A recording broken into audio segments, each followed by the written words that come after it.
আসসালামু আলাইকুম। তোমরা সবাই কেমন আছো? আশা করছি তোমরা সবাই অনেক ভালো আছো। আজকে তোমাদের সামনে নিয়ে এসেছি biology chapter 12 class college admission কোর্সের জন্য। তো তোমরা যেহেতু আগের ক্লাসগুলো করেছো, তোমরা অবশ্যই জানো আমার ক্লাসে তোমাদের বই নিয়ে বসতে হবে এবং আমার সাথে সাথেই টপিকগুলোর ওভারভিউ করে নিতে হবে। তারপর আমরা কি করব? আমরা প্রিভিয়াস ইয়ারে আসা কোয়েশ্চেনগুলো সলভ করব।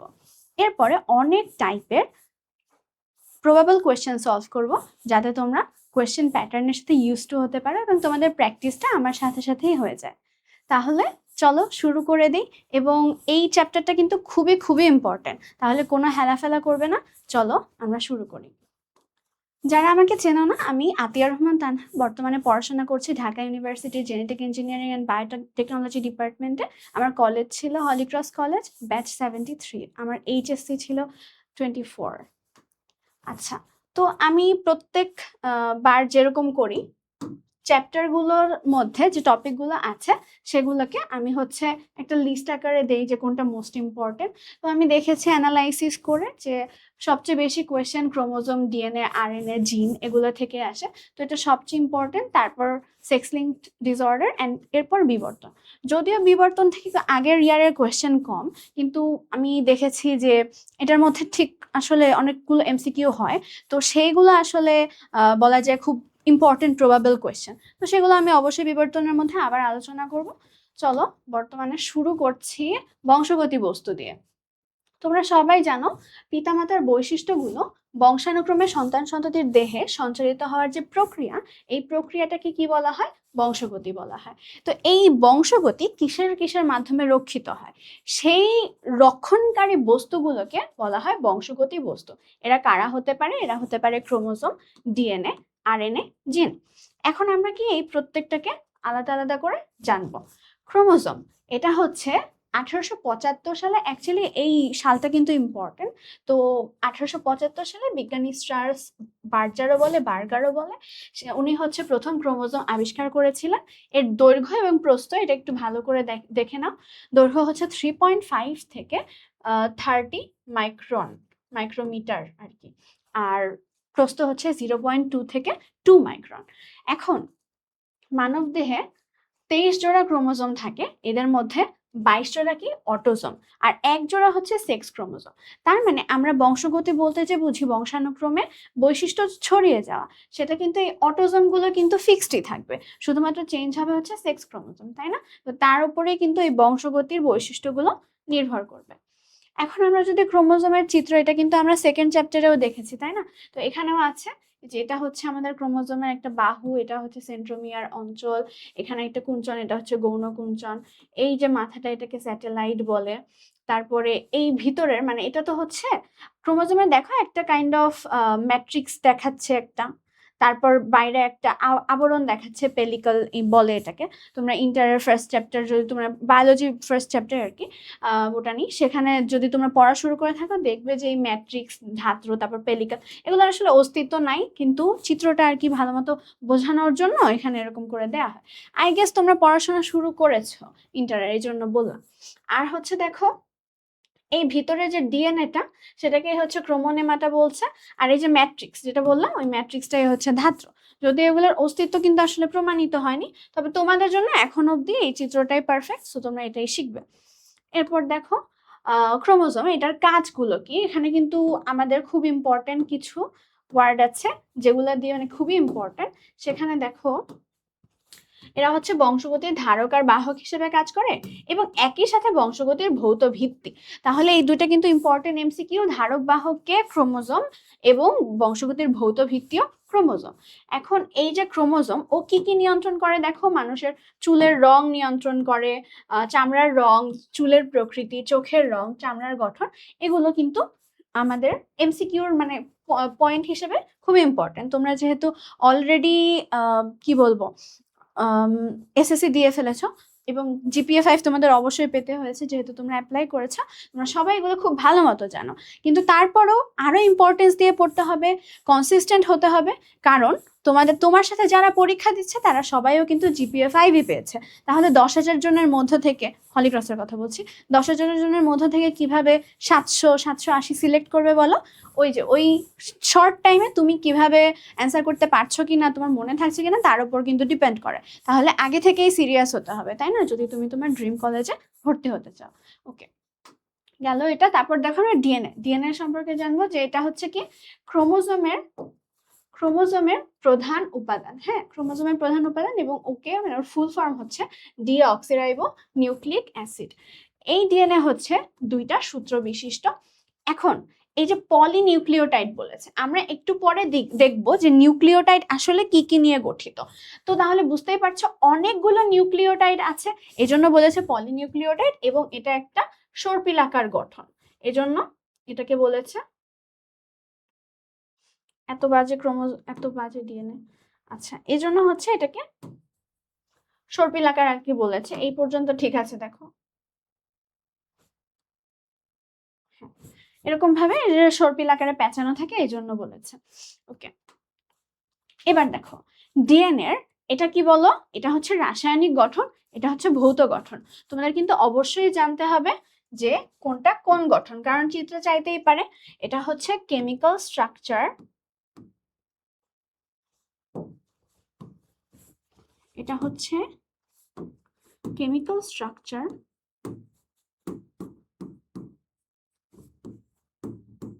এই পাশেরটা,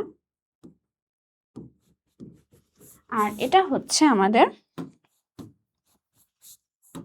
ফিজিক্যাল বা ভৌত স্ট্রাকচার। বুঝতে পারছো?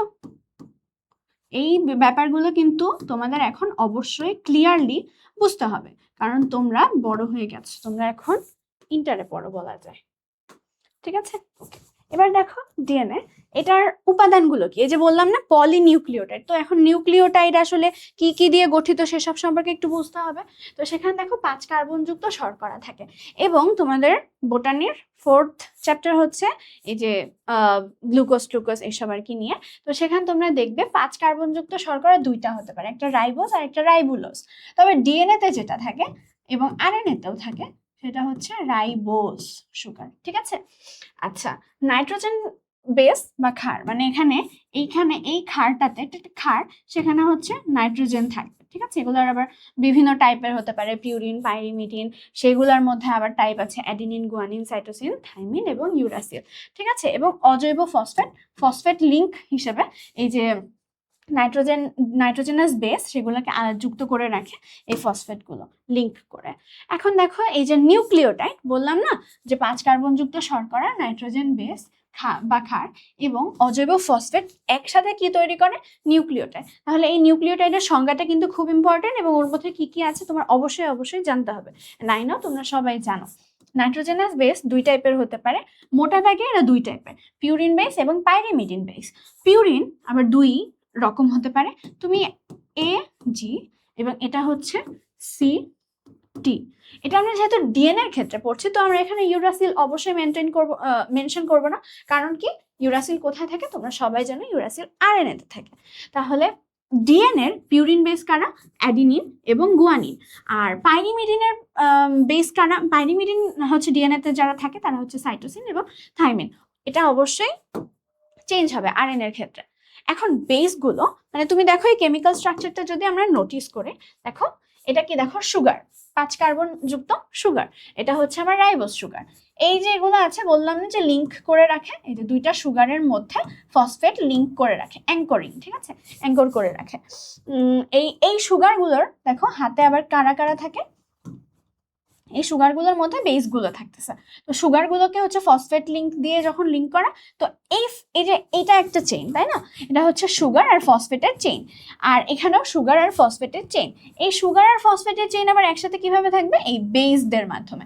বেসগুলোর মধ্যে আসলে হাইড্রোজেন থাকে, নাইট্রোজেন থাকে, এগুলা। তো তোমরা হাইড্রোজেন বন্ড এখনো বোঝো না। হাইড্রোজেন বন্ড হচ্ছে যখন হাইড্রোজেন ফন বলে আর কি, ফ্লোরিন অক্সিজেন এবং নাইট্রোজেন এগুলার সাথে ও একটা বন্ড ক্রিয়েট করে, হ্যাঁ, সেটা হচ্ছে তোমার হাইড্রোজেন বন্ড। এখন এই বেসগুলোর মধ্যে নাইট্রোজেন থাকে আমরা দেখেছি না, তাহলে একটা বেজের নাইট্রোজেন আরেকটা বেসের হাইড্রোজেনের সাথে বন্ড তৈরি করে। দেখা যাচ্ছে এ আর টি এর মধ্যে ডাবল বন্ড হয়, দুইটা আছে, কিন্তু জি আর সি এর মধ্যে কি হয়, তিনটা বন্ড হয়। ওকে, তাহলে আমরা এখন এই যে অ্যাডেনিন আর থাইমিন আমরা দেখে এসেছি দুইটা হাইড্রোজেন বন্ড দিয়ে যুক্ত, এটি এভাবে লেখা হয়। আর গুয়ানিন হচ্ছে সাইটোসিনের সাথে তিনটা হাইড্রোজেন বন্ড দিয়ে যুক্ত, জিক্স এভাবে লেখা হয়, ঠিক আছে।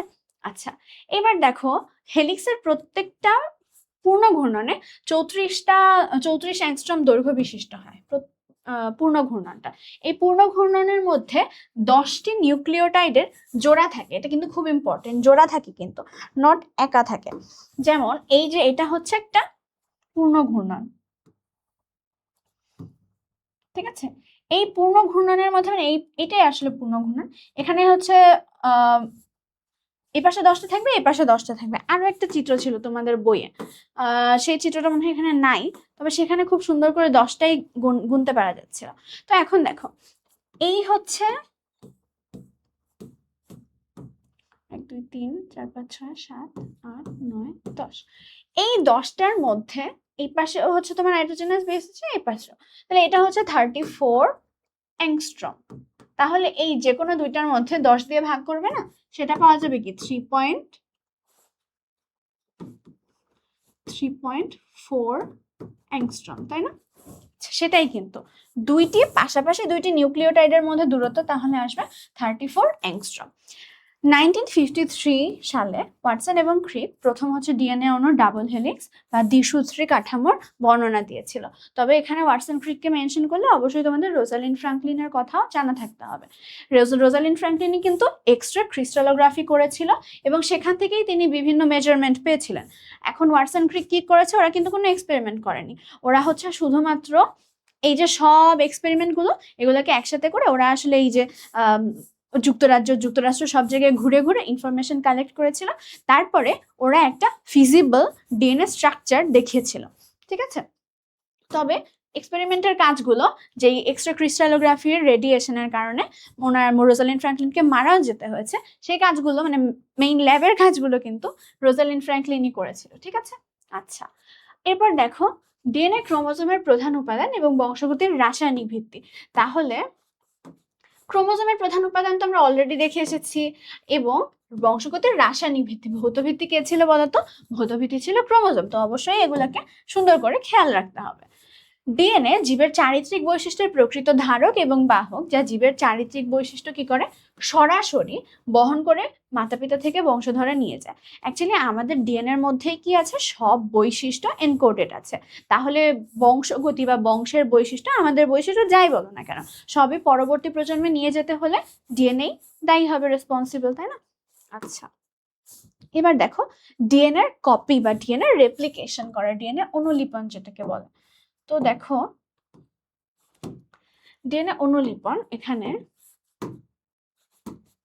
ডিএনএ অনুলিপন আচ্ছা হ্যাঁ, ডিএনএ অনুলিপন এই প্রক্রিয়ায় একটি ডিএনএ অণু থেকে আরেকটি কি হয়, নতুন ডিএনএ অণু তৈরি হয় বা সংশ্লেষিত হয়, এবং এইটা একটা পদ্ধতির মাধ্যমে হয়, অর্ধ সংরক্ষণশীল পদ্ধতি। তোমাদের বোটানি ফার্স্ট চ্যাপ্টারেই দেখবে যে 3টা পদ্ধতি প্রপোজ করা হয়েছিল, সংরক্ষণশীল পদ্ধতি, অর্ধ সংরক্ষণশীল পদ্ধতি এবং বিচ্ছুরণশীল পদ্ধতি।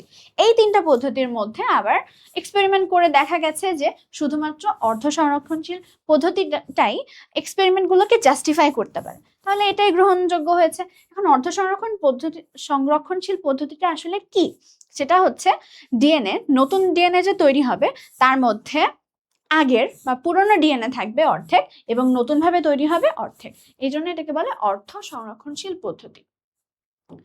এই পদ্ধতিতে হাইড্রোজেন বন্ধনগুলো ভেঙে যায়, ভেঙে ডিএনএ সূত্র কি দুইটা আলাদা হয়ে গিয়েছে। তখন কোষের ভেতরে ভাসমান নিউক্লিওটাইড বলেছে আসলে কারণ হলো এই যে নিউক্লিওটাইড গুলো এটা কিন্তু তৈরি হতে হয়, তোমরা দেখেছো যে 3টা জিনিস মিলে নিউক্লিওটাইড তৈরি, তারপর সেইটাকে আবার পলিনিউক্লিওটাইডের সূত্র বানানো লাগবে। এই পলিনিউক্লিওটাইডের সূত্র যখন একসাথে বানাচ্ছে তখন সেটা হচ্ছে মেইনলি ডিএনএ রেপ্লিকেশনটা হয়। তবে নিউক্লিওটাইড গুলো আলাদা আলাদা ভাবে কোষের মধ্যে ভাবে থাকতে পারে। হ্যাঁ, তো সেগুলাই হচ্ছে এসে এসে চেইন তৈরি করে। তখন হচ্ছে পলিনিউক্লিওটাইডের একটা সূত্র যে ভেঙে গিয়েছে এবং আরেকটা সূত্র ঠিক সুন্দর করে করে তৈরি হয়। এর সাথে টি, জি এর সাথে সি, খুবই খুবই সুন্দর উপায়ে ভুল ছাড়াই তৈরি হয়, মানে অলমোস্ট ভুল ছাড়া। এই ডিএনএ রেপ্লিকেশন তোমরা খুব সুন্দর মতো আবারও বোটানি ফার্স্ট চ্যাপ্টারে পড়বে। ওকে, তখন কোষের মধ্যে ভাসমান নিউক্লিওটাইড গুলো এর সাথে টি, টি এর সাথে এ, সি এর সাথে জি, জি এর সাথে সি, এগুলো যুক্ত হয় কি পরিপূরক বা কমপ্লিমেন্টারি সূত্র তৈরি করে। কমপ্লিমেন্টারি ডিএনএ সূত্রগুলো কিন্তু দুইটা সেম না, দুইটা হচ্ছে কমপ্লিমেন্টারি বা পরিপূরক। মানে এর সাথে টি থাকবে, এর কমপ্লিমেন্ট বলি আমরা টিকে, আর জি এর কমপ্লিমেন্ট বলি আমরা সিকে। তাহলে ডিএনএ এর সূত্রটা কখনোই কি হবে না বলতো, সেম হবে না, এরা হবে একে অপরের কমপ্লিমেন্ট। ডিএনএ এর দুটি সূত্রের ভিতর একটা পুরাতন সূত্র থেকে যাবে এবং তার সাথে হচ্ছে একটা নতুন সূত্র তৈরি হবে। এই জন্যই এটাকে কি বলে, অর্ধ সংরক্ষণশীল পদ্ধতি বলে, অর্ধেক নতুন অর্ধেক পুরাতন। তাহলে তোমাকে যদি কোয়েশ্চেন আসে একটা ছোট প্রশ্ন যে ডিএনএ রেপ্লিকেশন বা ডিএনএ অনুলিপনকে কেন অর্ধ সংরক্ষণশীল পদ্ধতি বলা হয়, এখানে এই পেজে যা লেখা আছে সেটা লিখে দিলেই উত্তর হয়ে যাবে, তাই না? পারবে তো তোমরা সবাই? আচ্ছা, এই যে এটা হচ্ছে দেখো, এটাই মনে হয় আমি গুনেছিলাম 1 2 3 4 5 6 7 8 9 10, ঠিক আছে? এই যে এই একটা ঘূর্ণন, এখানে যে 10টা নিউক্লিওটাইডের জোড়া আছে, দেখেছো? আচ্ছা, এখন এখানে তো আর সেটা দেখাচ্ছে না, এখানে দেখাচ্ছে কিভাবে এরা আলাদা হয়ে হচ্ছে এরা অর্ধ সংরক্ষণশীল পদ্ধতিতে রেপ্লিকেটেড হচ্ছে। দেখো এই এনজাইমটাকে বলে হচ্ছে হেলিকেস, যে কেটে দিচ্ছে। এই এনজাইমটা এখানে এই এভাবে করে করে ওকে কাটতে কাটতে যাচ্ছে এবং তারপরে যে কোষের মধ্যে যে নিউক্লিওটাইড গুলো ছিল সেটা এর সাথে এসে টি বসবে, জি এর সাথে এসে সি বসবে, এভাবে করে করে দেখো এই পাশেও লম্বা হচ্ছে, এ পাশেও এভাবে প্যাঁচানো প্যাঁচানো সূত্র তৈরি করছে, এ পাশেও প্যাঁচানো প্যাঁচানো সূত্র তৈরি করছে। এভাবে কি হলো, ডিএনএ রেপ্লিকেট হয়ে গেল। তাহলে বুঝতেই পারছো যে ডিএনএ যেহেতু একটা লম্বা অণু, তাহলে এই হেলিকেস কাটতে কাটতে যখন ওই মাথায় পৌঁছে যাবে তখন কি হবে বলো তো, এই ডিএনএ কমপ্লিটলি সেপারেট হয়ে একটা ডিএনএ থেকে দুইটা ডিএনএ তৈরি হবে। এখন আমাকে আবার গালি দিও না তোমরা যখন দেখবে যে হেলিকেস আসলে মাঝখান থেকেও কাটতে পারে। হেলিকেস অনেক জায়গা থেকে কাটবে, কারণ মানুষের ডিএনএ অনেক অনেক বড়। তোমার যদি এক জায়গায় হেলিকেস কাটতে শুরু করে রেপ্লিকেট হতো, তাহলে তোমাদের আর এই যে কোষ বিভাজন হতে মানে হওয়া লাগতো না। যেহেতু মাইটোসিস দেখতে পাচ্ছ যে মাইটোসিস কিন্তু কোষের মধ্যে সবসময় হচ্ছে, 24 ঘন্টা একটা সেলের সাইকেল কমপ্লিট হয়ে যায়, তাই না? তাহলে সেখানে অবশ্যই ডিএনএ অনেক তাড়াতাড়ি রেপ্লিকেট হতে হবে, এজন্য হেলিকেস ঠিক অনেক জায়গা করে কাটবে। আচ্ছা, এখন হচ্ছে ডিএনএ টেস্ট। এই ডিএনএ টেস্ট হচ্ছে আমি যখন এসএসসিতে পড়তাম তখন আমার ভয়াবহ লাগতো, কারণ হচ্ছে এটা কোয়েশ্চেনেও আসতো, আবার হচ্ছে কেউ ভালো করে বুঝাতেও না। তোমাদের বইয়ে যেরকম ভাবে লেখা আছে ওখানে বোঝানোর মতো আসলে কিছুই নেই, খালি কিছু ইনফরমেশন দিয়ে রেখেছে, ওই টার্মগুলো যে ইউজ করেছে সেগুলো সুন্দর করে এক্সপ্লেন করেনি। তবে কোনো চিন্তার কারণে এই টার্মগুলো তোমরা আস্তে আস্তে এখানে শিখে যাবে। এখন মেইনলি কি শিখতে হবে বলো তো, ডিএনএ টেস্টের অপর নাম DNA typing, DNA fingerprinting, DNA testing, ঠিক আছে? এখন এই যে টেস্টটা যে করবে এটার জন্য আমার কিছু জৈবিক নমুনা লাগবে। জৈবিক নমুনা কি কি হতে পারে, ধরো তুমি একটা ক্রাইম সিন, তুমি হচ্ছে ডিটেকটিভ শার্লক হোমস, এখন তুমি ওই ক্রাইম সিনে গেলে, একটা মার্ডার হয়েছে, হ্যাঁ, সেই মার্ডার সিনে অবশ্যই অবশ্যই তোমার জৈবিক নমুনা পড়ে থাকবে। সেটা মেইনলি আমরা রক্ত দেখে সবচেয়ে বেশি অভ্যস্ত, তবে যদি কোনো কিছু নাও থাকে তোমাদের ডেড স্কিন সেলস এগুলা কিন্তু থাকবেই, এটা আসলে থাকবে, ঠিক আছে? তারপর হাড়, দাঁত, চুল, লালা, বীর্য, টিস্যু, এগুলাই, এই টিস্যুগুলা দিয়েই বোঝাচ্ছে যে ডেড স্কিন সেলস এগুলো আর কি পড়ে থাকে। যখন ধরো ধস্তাধস্তি হয় বা আমরা যখন হাঁটতে থাকি তখন আমাদের লিটারালি ত্বক খসে খসে পড়ে আর কি।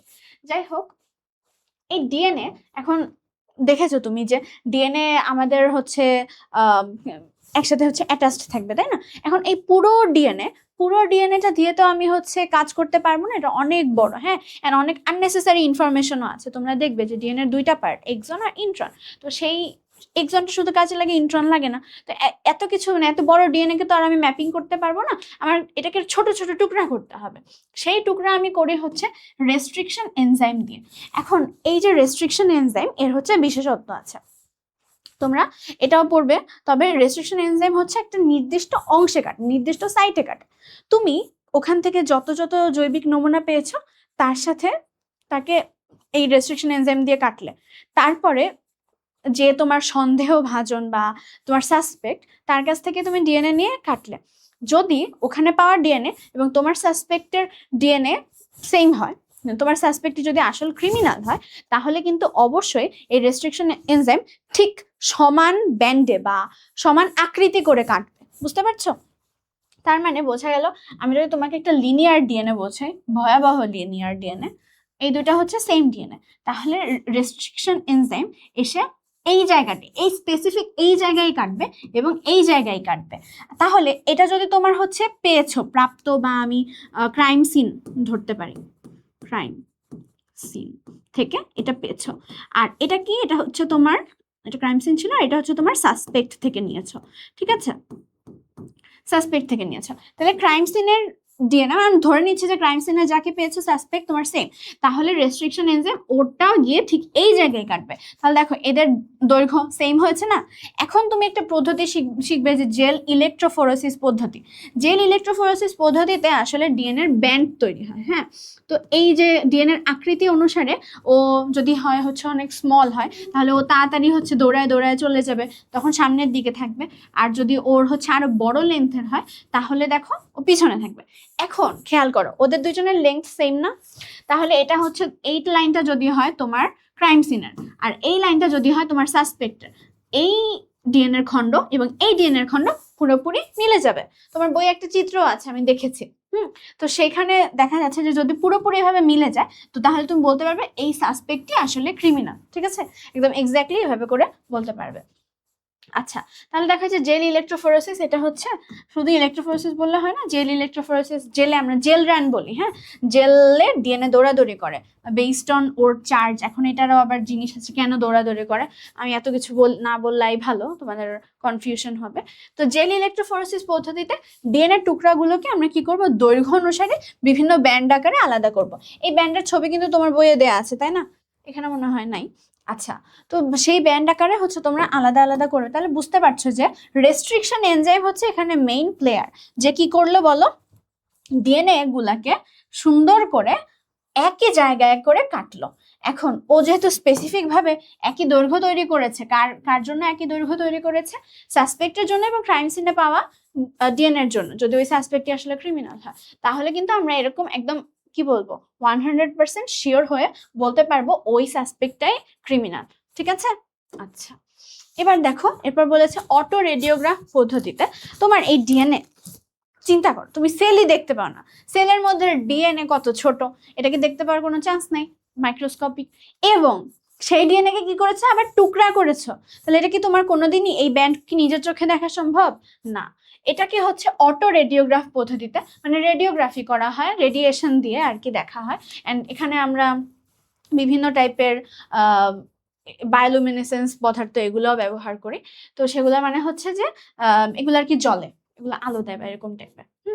তো এই অটো রেডিওগ্রাফ পদ্ধতিতে দৃশ্যমান ব্যান্ডের সারিগুলো নির্ধারণ করা হয়। তার মানে অটো রেডিওগ্রাফ পদ্ধতির কাজ কি? অটো রেডিওগ্রাফ পদ্ধতি হলো দৃশ্যমান করলো ব্যান্ডগুলোকে। ঠিক আছে, আর এরপর আরেকটা আছে যে পিসিআর। পিসিআর পদ্ধতিতে আরো সুনিপুণভাবে অপরাধী শনাক্ত করা যায়। পিসিআর এর কাজ কি? পিসিআর এর কাজ হচ্ছে অল্প নমুনাকে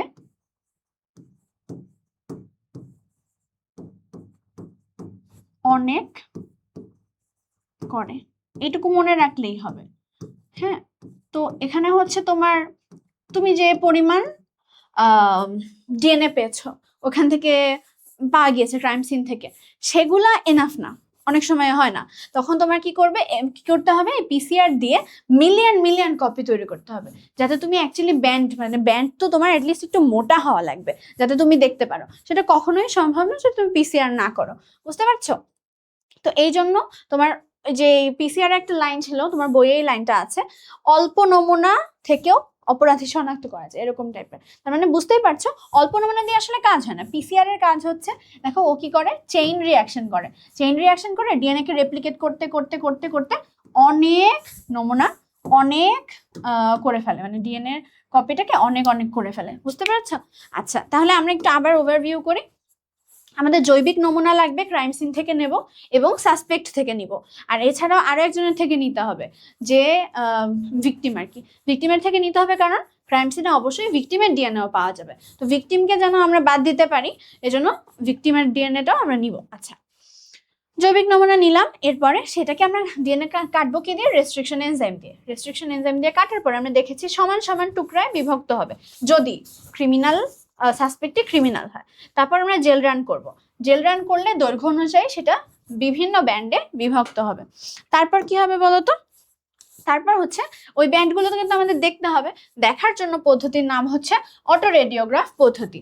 আর যেখানে আমাদের ক্রাইম সিন থেকে পাওয়া ডিএনএ যদি সাফিসিয়েন্ট না হয়, আমরা সেটাকে কিভাবে এক্সপোনেনশিয়ালি বাড়াতে পারি? পিসিআর বা পলিমারেজ চেইন রিঅ্যাকশনের মাধ্যমে আমরা সেটাকে বাড়াতে পারি, যাতে অপরাধীকে শনাক্ত করা যায়। ঠিক আছে, বুঝতে পেরেছো?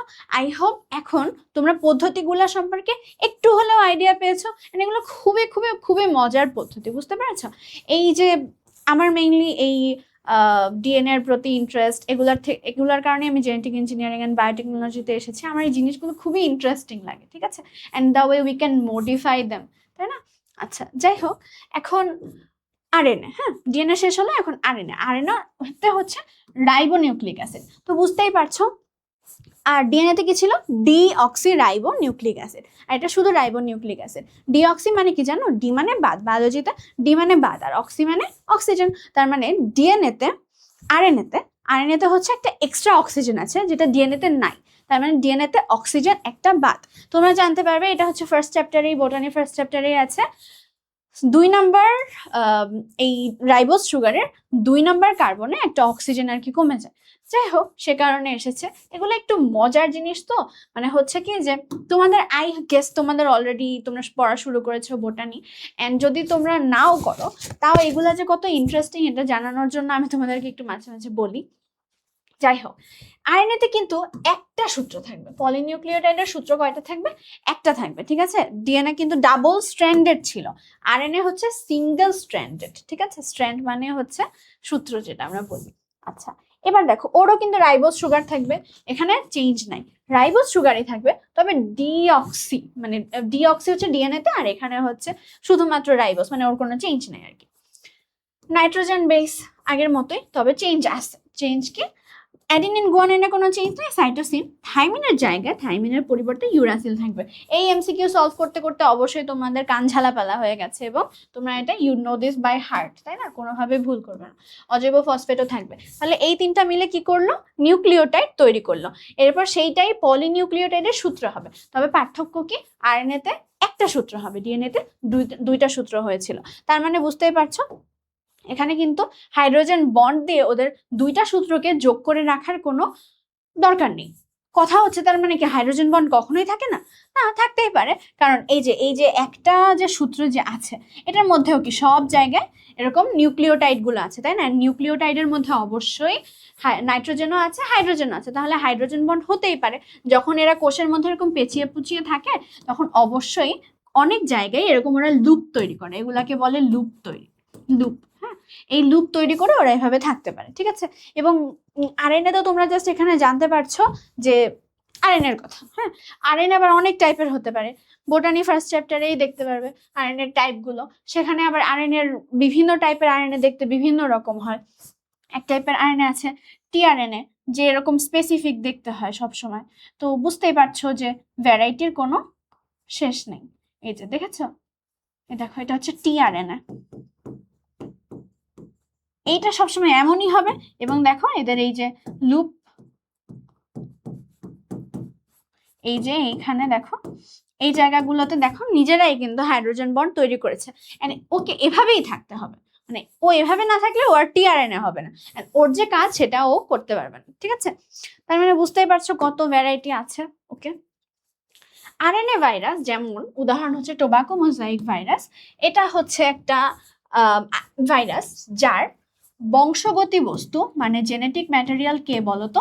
আরএনএ।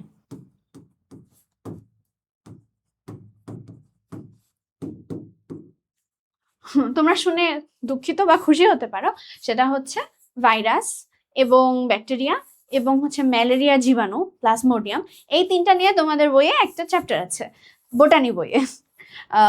তো সেখানে দেখবে ভাইরাস এর জেনেটিক ম্যাটেরিয়াল যে কোনো একটা হতে পারে। যেমন আমাদের বডিতে কি ডিএনএও থাকবে, আরএনএও থাকবে, ঠিক আছে? ভাইরাসে নো, ওদের একটা থাকবে, এইদার ডিএনএ অথবা আরএনএ। এই জন্যই যখন আরএনএ ভাইরাস আমরা বলছি, তার মানে ওর জেনেটিক ম্যাটেরিয়াল কে জানো? আরএনএ। বুঝতে পেরেছ? তো এদের বংশগতীয় বস্তু আরএনএ, এই জন্য এদেরকে আমরা আরএনএ ভাইরাস বলি। একটা এক্সাম্পল কি? টিএমভি বা টোবাকো মোজাইক ভাইরাস। তো আমাদের ডিএনএ গেল, আরএনএ গেল, ক্রোমোজোম গেল, এবার আসলো আমাদের জিন, মেন্ডেলের স্পেশাল ফ্যাক্টর। জীবের সব দৃশ্য এবং অদৃশ্যমান লক্ষণ এবং বৈশিষ্ট্য নিয়ন্ত্রণকারী একককে জিন বলে। এই সংজ্ঞাটা খুব সুন্দর করে পড়ে রাখবে, কারণ আমার মনে হয় 1 মার্কের একটা সংজ্ঞা হিসেবে এটা আসতেই পারে, ঠিক আছে? এবং ভাইভাতেও এগুলো জিজ্ঞেস করার প্রবাবিলিটি বেশি, ঠিক আছে? জীবের সব দৃশ্য এবং অদৃশ্যমান লক্ষণ বা বৈশিষ্ট্য নিয়ন্ত্রণ যে করে তাকে জিন বলে। এর অবস্থান কোথায়? জীবের ক্রোমোজোমে। জীবের ক্রোমোজোমের যেই বিশেষ স্থানে জিন থাকে তাকে বলে লোকাস, ঠিক আছে? এই যে লোকাসের কথা বলছে, ঠিক আছে? লোকাস হচ্ছে ক্রোমোজোমের যে স্থানে জিন অবস্থান করে তাকে লোকাস বলে। এবং আরো যদি স্পষ্টভাবে বলি, ক্রোমোজোমের যে নির্দিষ্ট স্থানে জিন পাওয়া যায় তাকে হচ্ছে লোকাস বলে। আই গেস তোমরা সবাই চেনো লোকাস। তা আমি যদি বলি, জিন সাধারণত এভাবে খাড়াভাবে থাকে, তো আমি এটাকে ডিএনএ হিসেবে কল্পনা করছি। তুমি যদি, আমি 2টা পেন্সিল দিয়ে ডিএনএ ভালোই আঁকতে পারি, আমার একটা পেন্সিল দিয়ে আঁকতে গেলে ডিএনএ খুবই বাজে হয়। যাই হোক, এখানে দেখো, এটা হচ্ছে আমার যদি ডিএনএ হয়, ধরো এই অংশটা আমি বলেছি কি ডিএনএর কিছু অংশ থাকে কাজ করে, কিছু অংশ করে না। যে অংশ কাজ করে, বৈশিষ্ট্য নির্ধারণ করে, এই অংশটাকে আমি জিন বলতে পারি। হ্যাঁ, এই দেখো পরস্পর এভাবে এভাবে হচ্ছে সুন্দর মতো আছে। হ্যাঁ, এই অংশটাকে যদি আমি জিন বলি, তাহলে এটাই তো মেইনলি ক্রোমোসোমটা আসলে ডিএনএ। সেই ক্রোমোসোমেই ডিএনএটা আর কি প্যাচায় পোচায় থাকে, তখন সেটাকে আমরা ক্রোমোসোম আকারে দেখি। তাহলে যেই অংশটাতে জিন থাকে আমরা সেটাকে যে এরকম ভাবে ব্যান্ড আকারে দেখাতে পারি, এটাকে লোকাস বলবো। বুঝতে পারছো? আচ্ছা, জিন, জিন হচ্ছে, দেখো ওর সম্পর্কে একটা বিশেষ টার্ম ইউজ করেছে, সেটা হচ্ছে বংশগতির নিয়ন্ত্রক। এটা আমরা আগে পাইনি। ভৌত ভিত্তি পেয়েছি, রাসায়নিক ভিত্তি পেয়েছি, তবে নিয়ন্ত্রক কিন্তু এই প্রথম পেলাম। বংশগতির নিয়ন্ত্রক তাহলে কে? জিন। এখন দেখো এটা দিয়ে কি বুঝিয়েছে, একটু আগে টিআরএনএ আঁকলাম না? তো ডিএনএ থেকে ইনফরমেশন প্রথমে কি হয় বলতো? আমাদের এই ইনফরমেশনটা রেপ্লিকেট হয় আরএনএ তে, এমআরএনএ বলে সেটাকে, মেসেঞ্জার আরএনএ। সে গিয়ে আরএনএর হেল্পে, আরেকটা আরএনএর হেল্পে, সেটার নামই টিআরএনএ দেখালাম না, ওইটা, এবং রাইবোজোমের হেল্পে। তোমরা পড়েছো না রাইবোজোমে প্রোটিন সংশ্লেষণ হয়? রাইবোজোমে প্রোটিন সংশ্লেষণ আসলে করেই এরা মিলে, এই যে আরএনএ গুলো, এই দেখো রাইবোজোমের আবার 2টা পার্টিকেল আছে, একটা হচ্ছে ছোট পার্টিকেল, একটা হচ্ছে বড় পার্টিকেল। এটা হচ্ছে আমার এমআরএনএ। এই এমআরএনএটা ডিএনএ থেকে কপি করে নিয়ে এসেছে, তাহলে ডিএনএর যে জিন অংশটা সেটা এখন কি এই এমআরএনএর মধ্যে আছে। এবং তার উপরে ঠিক সুন্দর করে এসে বসে আমাদের টি আরএনএ।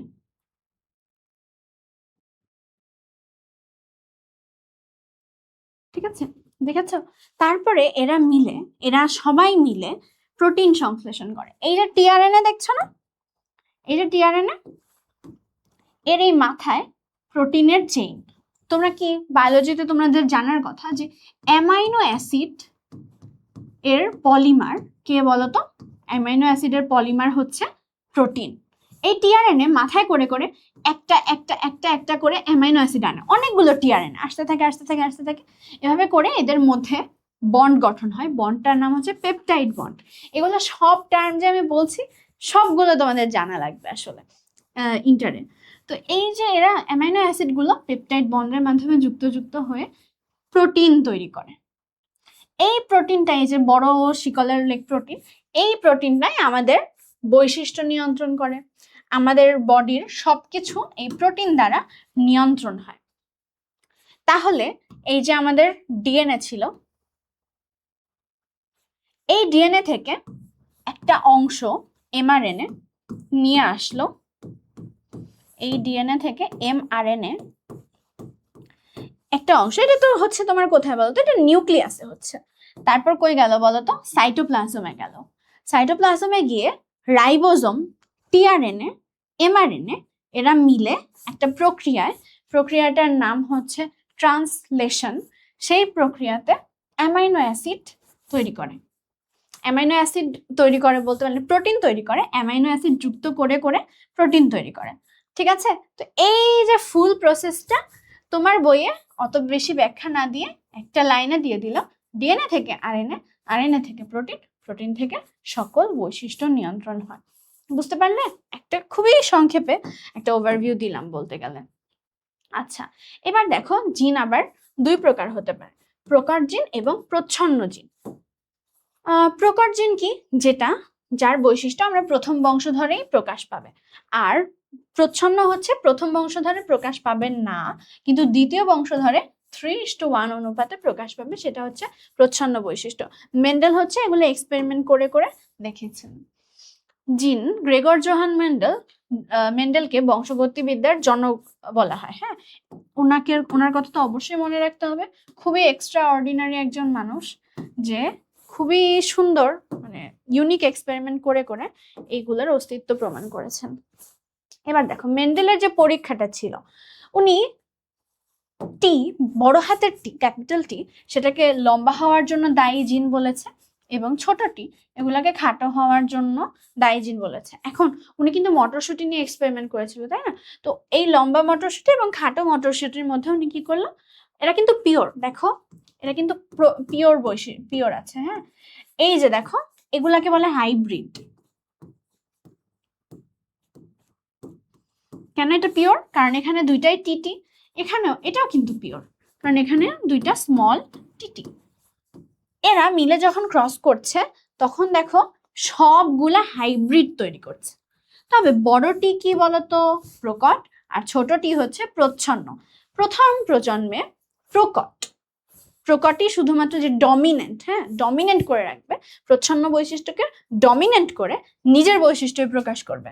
তার মানে F1 জনু বা প্রথম যে বংশধর, সে তার মধ্যে সবাই কি আসবে? সবাই হবে লম্বা। বুঝতে পারছো? ওকে, এরপর দেখো দ্বিতীয় F2 জন্য যখন আমরা করব, এবার কিন্তু আমাদের হাইব্রিড নিয়ে কাজ করতে হবে। তুমি দেখো এখানে এটাকে ছোট টি চিন্তা করো, এটা কিন্তু ছোট টি হবে, আর এটা হবে বড় টি। হাইব্রিড। ওকে, হাইব্রিড নিয়ে যখন আমি কাজ করছি, একটাতে তো এসেছে লম্বা, এটাও লম্বা হবে, কারণ হাইব্রিড হলে লম্বা তো হবেই, তাই না? ও তো আর ছোটকে খাটোকে প্রচ্ছন্ন বৈশিষ্ট্যকে প্রকাশ করতে দিবে না। কিন্তু একটা কিন্তু আমি কি পাবো? খাটো পাবো। তাহলে দ্বিতীয় প্রজন্মে কিন্তু 3:1 অনুপাতে প্রচ্ছন্ন বৈশিষ্ট্য প্রকাশ হলো। 3 হচ্ছে প্রকট বৈশিষ্ট্য আর 1 হচ্ছে প্রচ্ছন্ন বৈশিষ্ট্য। বুঝতে পেরেছ?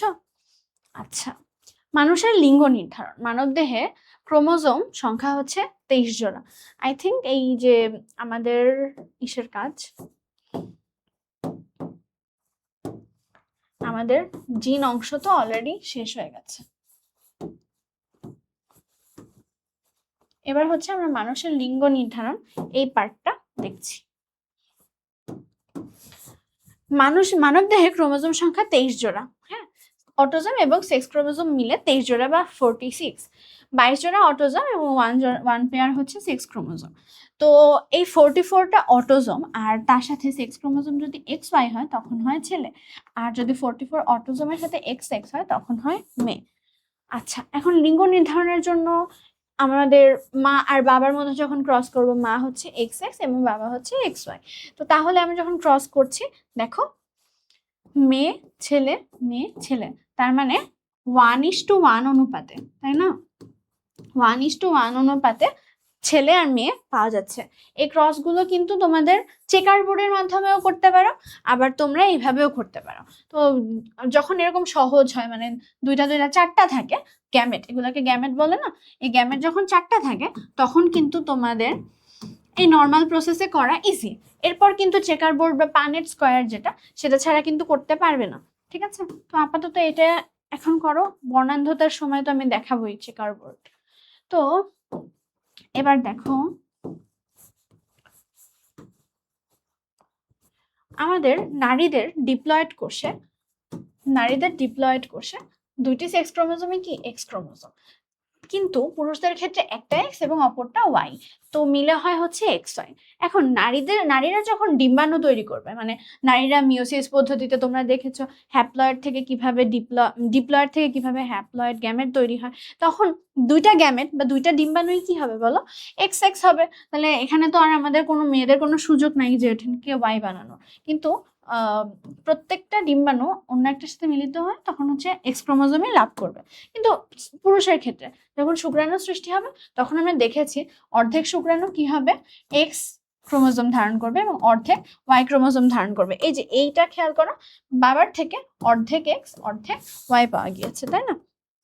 এখন দেখো ডিম্বাণু পুরুষের এক্স এবং ওয়াই বহনকারী যে কোনো একটা, দুটা দিয়ে তো নিষিদ্ধ হবে না যেহেতু বেবি একটা, তাহলে যে কোনো একটা দিয়ে হবে, সেটাই নির্ধারণ করে যদি এক্স এর সাথে হয়।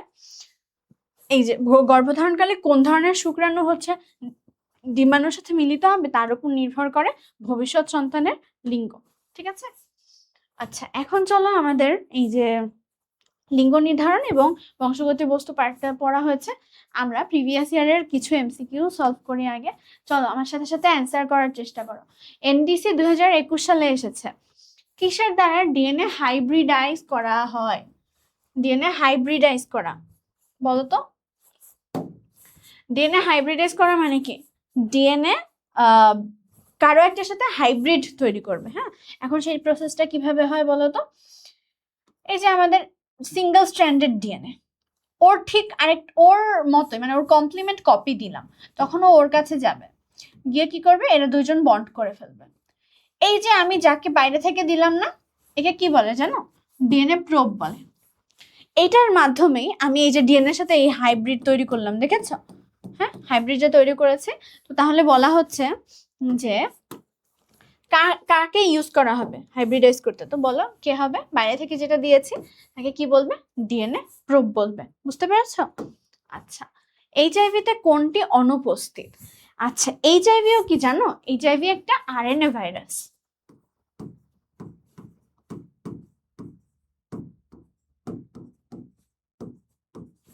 এইচআইভি যদি আরএনএ ভাইরাস হয় তাহলে ওর মধ্যে কি থাকবে না বলতো, এইচসিসি 21 এসেছে, তার মধ্যে ওর মধ্যে অবশ্যই ডিএনএ থাকবে না। কেন কেন বলতো, আরএনএ ভাইরাসে মানে ভাইরাসে জেনেটিক ম্যাটেরিয়াল যে কোনো একটা থাকতে পারবে, ডিএনএ অথবা আরএনএ। তো আরএনএ ভাইরাসে যেহেতু অলরেডি আরএনএ থাকে তাহলে ডিএনএ থাকতে পারবে না। ওকে, এক কথায় উত্তর। দেখি তো কি এসেছে, এনডিসি 22 এসেছে, কোন প্রক্রিয়ায় ডিএনএ কে নমুনা থেকে আলাদা করা হয় বলতো? আমি পড়িয়েছি ডিএনএ টেস্টিং এ প্রক্রিয়া আলাদা করার জন্য প্রক্রিয়াটা ছিল ইলেকট্রোফোরেসিস বা জেল ইলেকট্রোফোরেসিস, ঠিক আছে? আচ্ছা, পাইরিমিডিনের সাপেক্ষে H2 বন্ড কয়টা?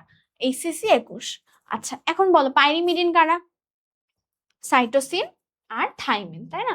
তাহলে এই হচ্ছে সাইটোসিন, এই থাইমিন, এই হচ্ছে থাইমিন। এখন সাইটোসিন কয়টা হচ্ছে, দ্বারা অন্য কালার দিই। সাইটোসিন কয়টা হাইড্রোজেন বন্ড ক্রিয়েট করে বলো তো? 3টা করে, তার মানে ওর কমপ্লিমেন্টারি জি এর সাথে 3টা করবে। টি অ্যাডেনিনের সাথে 2টা করবে, এখানেও টি অ্যাডেনিনের সাথে 2টা করবে, তাহলে মোট হাইড্রোজেন বন্ড কয়টা আসে? 3 2 5 আর 2 7। বুঝতে পেরেছো? উত্তর হবে 7। পাইরিমিডিনের সাপেক্ষে, এখানে যারা যারা পাইরিমিডিন আছে তাদের সাপেক্ষে হাইড্রোজেন বন্ড কয়টা হবে? বোঝা গেল? আচ্ছা, আরএনএর 2টি পাইরিমিডিনের নাম, এটা তো তোমরা সবাই এখন পারো, ইউরাসিল হবে এবং সাইটোসিন হবে। ডিএনএ এর রাসায়নিক গঠনের চিত্র আঁকতে বলেছে, দেখো সেন্ট জোসেফ বাইশে কিন্তু চিত্র আঁকতে বলেছে। এন্ড দেখো আমি দুইটাই এখানে রেখেছি, কেন রেখেছি তোমরা অবশ্যই এখন জানো, এটা হচ্ছে কেমিক্যাল আর এটা হচ্ছে ফিজিক্যাল। তাহলে তুমি কি ফিজিক্যালটা আঁকবা? তোমার অ্যাডমিশন টেস্টে এমনিতেই সময় নেই, তুমি কি অবশ্যই 2টা আঁকবা? না, কখনোই না। তোমার রাসায়নিক গঠন চেয়েছে, রাসায়নিকটাই আঁকবা, এক্সট্রা আঁকলে কিন্তু আরো মার্কস কাটবে, ঠিক আছে? তাহলে দেখো এখানে এইটা আঁকবা, এখানে একটা দেখো এটা কিন্তু সোজা ভাবে আছে, অপর সাইডটা কি দেখো উল্টা ভাবে। তো এগুলো একটু খেয়াল করে নিজেরা হাতে একে চিত্র প্র্যাকটিস করবে। আমি জানি তোমরা অলরেডি করেছো, এসএসসি দিয়েছো, তোমাদের তো এগুলো অলরেডি প্র্যাকটিস আছে, তাও তোমরা এই কলেজ অ্যাডমিশন যখন হবে তার আগে অবশ্যই সব চিত্র প্র্যাকটিস করে যাবে। ডিএনএ শর্করার নাম শিখিয়েছি না, ডিঅক্সি রাইবোজ। ওর রাইবোজই, তবে ওর একটা জায়গায় একটা অক্সিজেন কম থাকে। আরএনএতে কোন শর্করা থাকে? এখানে শুধু রাইবোজ থাকে। মেন্ডেল বংশগতির বাহক এবং ধারক নিয়ে গবেষণাকালে যে ফ্যাক্টরের কথা উল্লেখ করেছিল সেটা কি? আমরা সবাই জানি মেন্ডেলের প্রিয় ফ্যাক্টরের নাম জিন। আচ্ছা, এবার দেখো জেনেটিক ডিসঅর্ডার। হ্যাঁ, পরের অংশে আমরা চলে আসলাম। জেনেটিক ডিসঅর্ডার, ওয়াই ক্রোমোসোম হচ্ছে ছোট আকৃতির বলে এতে কি জিন সংখ্যা কম থাকে।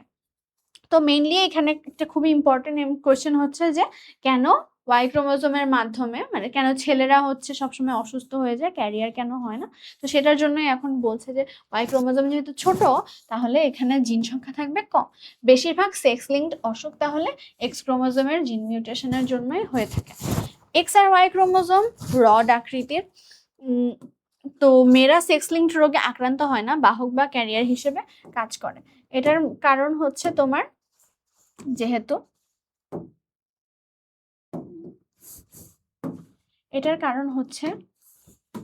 যেহেতু সেক্স ক্রোমোজোম, মানে মেয়েদের কয়টা এক্স আছে বলতো? মেয়েদের কিন্তু 2টা এক্স আছে। তো মেয়েরা আর একটা এক্সে যদি রোগ থাকেও আরেকটা এক্স দিয়ে কি করতে পারে? সেটাকে নেগেট করে দিতে পারে। নিজে অসুস্থ নয়, কিন্তু অসুস্থতার জিন বহন করে, তাকেই বাহক বলে। এখন আমরা যদি লাল মানে বর্ণান্ধতার ব্যাপারে আসি, বর্ণান্ধতাতে দেখো চোখের স্নায়ু কোষে রং শনাক্তকারী পিগমেন্ট থাকে। একটা পিগমেন্ট যদি না থাকে বা ক্ষতিগ্রস্ত থাকে, তাহলে সেখানে লাল সবুজের পার্থক্য সে করতে পারে না সেই মানুষটা। একাধিক পিগমেন্ট না থাকলে আরো রঙের পার্থক্য করতে পারবে না, যেমন লাল, সবুজ, নীল, হলুদ এগুলা দেখতে পারবে না। এখন লাল সবুজ যে বর্ণান্ধতা, এটা নির্ণয় করার জন্য আমরা বিশেষ একটা টেস্ট ইউজ করি। টেস্টের নাম হচ্ছে ইশিহারা টেস্ট। আই নো তোমরা সবাই এই টেস্টটার কথা জানো। ইশিহারা টেস্টে এখন এই যে একটা এমসিকিউ টাইপের হতে পারে যে সুস্থ ব্যক্তি কি দেখবে? 74, আর অসুস্থ ব্যক্তি কি দেখবে বলো? 21। পুরুষদের বেলায় 10 জনের মধ্যে 1 জন কালার ব্লাইন্ড হয়। এখন এই কালার ব্লাইন্ড তো একটা জেনেটিক ডিসঅর্ডারের কারণে হতে পারে। হ্যাঁ, আর এছাড়াও আরেকটা কারণ আছে, সেটা হচ্ছে বাত রোগের জন্য যে ওষুধ হাইড্রক্সিক্লোরোকুইনিন, এটা যে ব্যবহার করা হয়, সেবন করা হয়, এইটা হচ্ছে চোখের পিগমেন্ট নষ্ট করতে পারে, এন্ড তখন কি হবে? বর্ণান্ধতা সৃষ্টি হতে পারে। তাহলে আমরা জেনেটিক রিজনও দেখলাম এবং তার পাশাপাশি দেখলাম যে একটা ওষুধের কারণেও হতে পারে। আচ্ছা, এই যে এগুলা আবার একটু করে বর্ণনা করেছে যে রং সঠিকভাবে চিনতে না পারাকে কালার ব্লাইন্ডনেস বলে। জেনেটিক ডিসঅর্ডার গুলো এক্স ক্রোমোজোমের কারণে ঘটে থাকে, তাই না? এটা আমরা দেখে এসেছি। আর পিগমেন্ট না থাকে, হ্যাঁ এটা দেখেছি। আচ্ছা, কালার ব্লাইন্ডনেস আমরা কিভাবে ক্রস করতে পারি, ঠিক আছে? তো তোমাকে ফার্স্ট এইভাবে দেখিয়েছি, এবার চেকার বোর্ডের মাধ্যমেও দেখাবো। ওকে, এক্স সি, তার মানে এটা যদি মা হয়, উনি কিন্তু বাহক, স্বাভাবিক, কিন্তু মানে বর্ণান্ধতার জিন বহন করছে। আর পিতা কি দেখো, একেবারে স্বাভাবিক আছে। তখন তাদের মধ্যে যখন ক্রস করা হলো, তখন পাওয়া গেল কি? সুস্থ মেয়ে, একটা সুস্থ ছেলে, সুস্থ মেয়ে, তবে এরা বাহক, এবং তার সাথে সাথে একটা বর্ণান্ধ ছেলে পাওয়া গেল। সবগুলা দেখো কি কি কি অনুপাতে এসেছে? 4 জন, 1:1:1:1 এই অনুপাতে এসেছে। সুস্থ মেয়ে, সুস্থ ছেলে, বাহক মেয়ে, বর্ণান্ধ ছেলে, সবগুলো কি 1:1:1 এইভাবে এই অনুপাতে এসেছে। অনুপাতগুলো কিন্তু লিখতে পারতে হবে। ওকে, এরপর দ্বিতীয় জেনেটিক ডিসঅর্ডার, এরা হচ্ছে কি? থ্যালাসেমিয়া কিন্তু অটোজোমাল রিসেসিভ ডিসঅর্ডার, ঠিক আছে? এটা আগে একটু মাথায় রাখতে হবে। তার মানে আমাদের যে অটোজোম গুলো ছিল না 22 জনা, তার কারণে কিন্তু এই ডিসঅর্ডারটা ঘটে। রক্তের লোহিত রক্তকণিকার এক অস্বাভাবিক অভাবজনিত, তার মানে যে লোহিত রক্তকণিকার একটা অভাব হবে, তখন সেটাকে থ্যালাসেমিয়া বলে। এবং এটা অটোজোমাল রিসেসিভ ডিসঅর্ডার দেখলাম, তার মানে কি? মা বাবা উভয় যদি বাহক হয় বা রোগী হয়, তখনই সন্তানে এটা দেখা যাবে। লোহিত রক্তকোষ 2 ধরনের প্রোটিন দিয়ে তৈরি। এই যে হিমোগ্লোবিনের কথা শুনেছ না? তো নামের মধ্যে কি আছে বলো? গ্লোবিন আছে। এই হিমোগ্লোবিনে 4টা চেইন, মানে 4টা প্রোটিন থাকে আর কি, ঠিক আছে? তার মধ্যে 2টা হচ্ছে আলফা প্রোটিন আর 2টা হচ্ছে বিটা প্রোটিন। তো এটাই না সেখানে বলেছে যে দুই ধরনের প্রোটিন থাকে, একটা হচ্ছে আলফা গ্লোবিউলিন আর একটা হচ্ছে বিটা গ্লোবিউলিন। ঠিক আছে, এখন যদি আলফা গ্লোবিউলিনের জিন হচ্ছে অনুপস্থিত থাকে তখন সেটাকে কি বলে, আলফা থ্যালাসেমিয়া বলে। অনুপস্থিত বা ত্রুটিপূর্ণ যা যে কারণেই হোক। এখন হিমোগ্লোবিন এই যে এইচবি, এটা কি তোমার হচ্ছে বলো 4টা প্রোটিন দিয়ে আমার তৈরি হতে হবে। এখন আলফা গ্লোবিউলিন কোনো একটা ভাবে আমার নিষ্ক্রিয়, তখন ও কি অক্সিজেন ক্যারি করতে পারবে না, অক্সিজেন ক্যারি করতে ব্যর্থ হবে, তখনই সেটাকে কি বলবো আমি, আলফা থ্যালাসেমিয়া। আর যদি বিটাগুলো, এটা যদি আলফা ধরি, যদি বিটাগুলো আমার অসুস্থ হয়, বিটাগুলো অক্সিজেন ধরতে না পারে, তখন সেটাকে আমি বিটা থ্যালাসেমিয়া বলবো। তোমরা এটা নিশ্চয়ই অবশ্যই জানো যে হিমোগ্লোবিন আসলে কি করে, অক্সিজেন ক্যারি করে ব্লাডে, তাই না? তো এই জন্য আমি অক্সিজেনের কথা বললাম। আচ্ছা, এখানে সুস্থ কিন্তু থ্যালাসেমিয়া বাহক মা এবং বাবাকে দেখানো হয়েছে। এইটাকে দেখো, বাবাও কিন্তু বাহক হতে পারে, কেন বলতো? এটা তো আর জেনেটিক ডিসঅর্ডার, মানে এটা তো হচ্ছে তোমার সেক্স লিঙ্কড না। তো সেক্স লিঙ্কড যদি না হয়, বাবার ক্ষেত্রেও তো এখানে কোনো ঝামেলা নাই যে ওর ওয়াই ক্রোমোজোম ছোট, তো আর ওয়াই ক্রোমোজোমের মাধ্যমে এসবে কিছু হচ্ছে না, তো বাবাও কিন্তু এখানে বাহক হতে পারে। তো এখানে দুইজনেরই আমার কি হবে বলতো, ক্রস যদি আমি করতে চাই, আমি কি কি নিতে হবে, একটা বড় আর একটা ছোট আর, তার মানে সুস্থ জিন আর আছে এবং অসুস্থ জিন ছোট আর স্মল আর এটাও আছে, ক্যাপিটাল আর এবং স্মল আর দুইটাই আছে। এদেরকে ক্রস করা হচ্ছে, ক্রস করলে দেখা যাচ্ছে যে 1/4 সম্ভাবনা হচ্ছে থ্যালাসেমিয়া আক্রান্ত হবে, দুইটাই ছোট আর এসেছে, আর দুইজন এসেছে কি, একটা আর, একটা বড় আর একটা ছোট আর, তার মানে এরা হচ্ছে বাহক তবে সুস্থ। আর একদম পুরোপুরি সুস্থ সেটার সম্ভাবনা 1/4। এই সম্ভাবনা গুলো কিন্তু এমন না যে 4টা ছেলের জন্য, মানে 4টা বাচ্চার জন্য এরকম হবে, 4টা বাচ্চার জন্য সবগুলো এভাবে মেনে চলবে। প্রত্যেক বাচ্চা হওয়ার ক্ষেত্রেই সেটার পার্সেন্টেজ থাকে। বাচ্চাটা 25% সম্ভাবনা এত, 25% এত, 25% এত, এভাবে করে করে বলা হয়, বুঝতে পারছো? এমন না যে 4জন বাচ্চার মধ্যে প্রত্যেকজন এভাবে এভাবে হবে, এরকম ভাবে বলতেছি। একটা বাচ্চাই সেটা কত পার্সেন্ট সুস্থ হতে পারে, কত পার্সেন্ট অসুস্থ হতে পারে, এভাবে করে হিসাব করে। ঠিক আছে, এই কনসেপ্টটা একটু ক্লিয়ার থাকা ভালো। এখানে কিছু এমসিকিউ টাইপের পয়েন্ট করে দেওয়া হয়েছে যে 7,000 শিশু বাংলাদেশে প্রতি বছর থ্যালাসেমিয়া নিয়ে জন্মগ্রহণ করে, আর বর্তমানে 1 লাখ রোগী অলরেডি আছে। অটোজোমাল নিকট আত্মীয়ের মধ্যে যদি বিয়ে হয় তাহলে এ রোগ হওয়ার আশঙ্কা বেশি থাকে। ঠিক আছে, কারণ দেখা ওরা তো অলরেডি জেনেটিক্যালি কানেক্টেড, নিকট আত্মীয়রা, তখন দেখা যাবে যে একজন বাহক হলে বা একজনের থ্যালাসেমিয়া থাকলে আরেকজনেরও থাকবে। তো দুইজনেরই যদি এরকম বাহক বা থ্যালাসেমিয়া আক্রান্ত হয়, তখন তো অবশ্যই শিশু কি হবে, থ্যালাসেমিয়া আক্রান্ত হবে। লোহিত রক্তকোষ, এটা আমরা পড়েছি। আচ্ছা, আলফা থ্যালাসেমিয়া দেখো, আলফা থ্যালাসেমিয়া হচ্ছে আমার বেশি দেখা যায় দক্ষিণ পূর্ব এশিয়া, চীন, আফ্রিকা এইসব জনগণের মধ্যে, বোঝা গেল? দক্ষিণ পূর্ব এশিয়া, চীন, আফ্রিকা, এটা হচ্ছে আলফা থ্যালাসেমিয়া। তাহলে বিটা থ্যালাসেমিয়া কোথায় দেখা যায়? এটা হচ্ছে আমাদের ভূমধ্যসাগরীয় মানুষের মাঝে বেশি দেখা যায়, এছাড়াও আফ্রিকান, আমেরিকান, চীন, এশিয়াবাসীদের মধ্যেও দেখা যেতে পারে। ঠিক আছে, আচ্ছা এবার দেখো, জিন প্রাপ্তির উপর ভিত্তি করে থ্যালাসেমিয়া 2 প্রকার, থ্যালাসেমিয়া মেজর এবং থ্যালাসেমিয়া মাইনর। থ্যালাসেমিয়া মাইনর রোগে জিনেরা হচ্ছে বাহক হিসেবে কাজ করে, মানে মা বাবা দুজনের থেকে পেয়েছে তখন কি থ্যালাসেমিয়া মেজর, মানে রোগ লক্ষণ প্রকাশ করবে, আর যদি একজনের থেকে পায় তখন জাস্ট বাহক হিসেবে কাজ করবে, এটাকে থ্যালাসেমিয়া মাইনর বলে।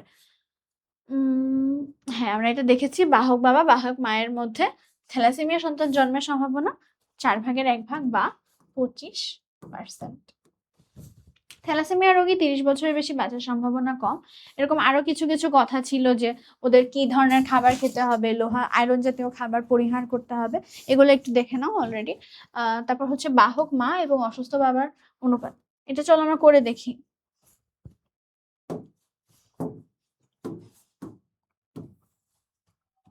আমরা যদি চেকার বোর্ড করতে চাই, চেকার বোর্ড পানেট স্কয়ার তুমি যাই বলো,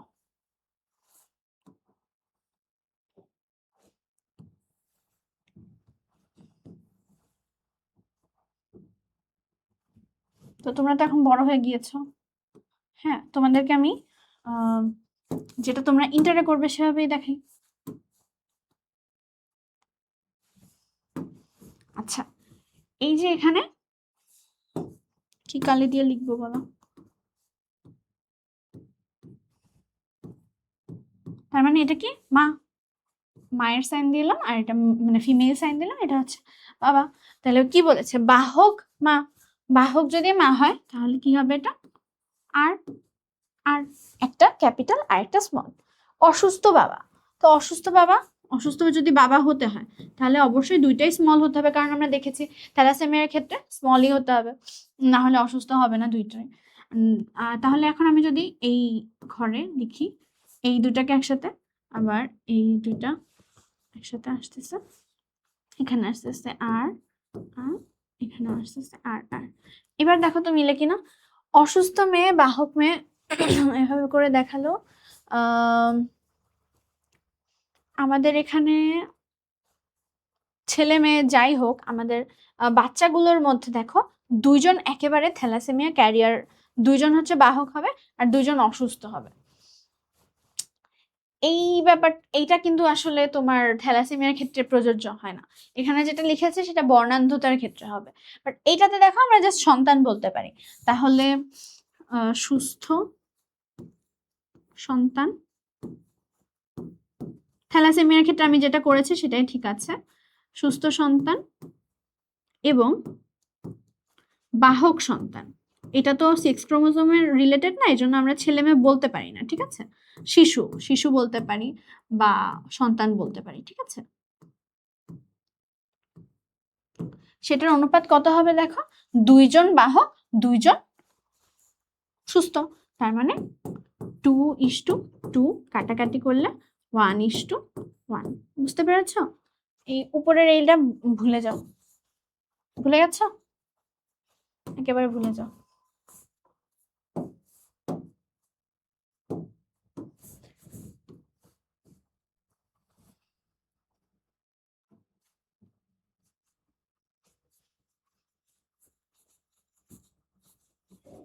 ঠিক আছে?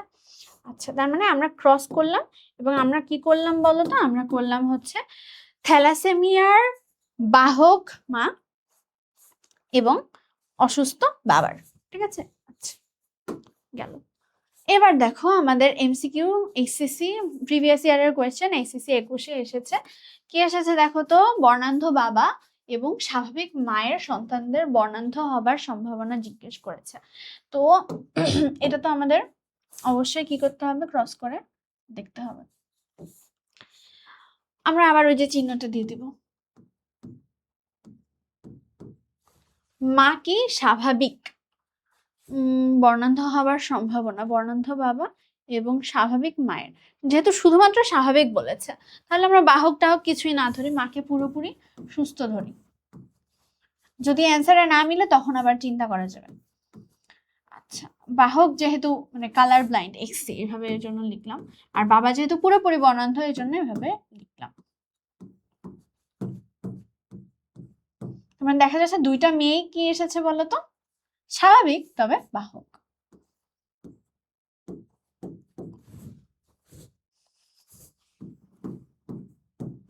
জিজ্ঞেস করেছে বর্ণান্ধ হওয়ার সম্ভাবনা কত। যদি আমাদের মানে মা যদি অ্যাকচুয়ালি সুস্থ হয়ে থাকে তাহলে 0% আসবে, 0%। দেখেছ?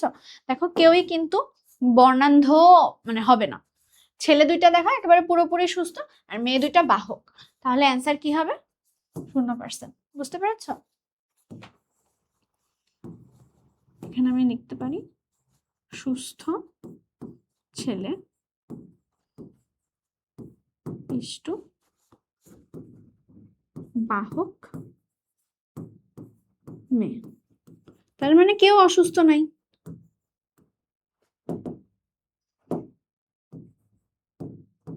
এটার অনুপাত আমার কত আসলো? 1:1, 2:2 থেকে 1:1। বুঝতে পেরেছ? ওকে, গেল 0% গেল। এরপরটা দেখো, ক আর খ উভয় ভাই বোন, তাদের মধ্যে একজন বর্ণান্ধ আর একজন স্বাভাবিক দৃষ্টি সম্পন্ন, তাদের পিতামাতা উভয় স্বাভাবিক দৃষ্টি সম্পন্ন।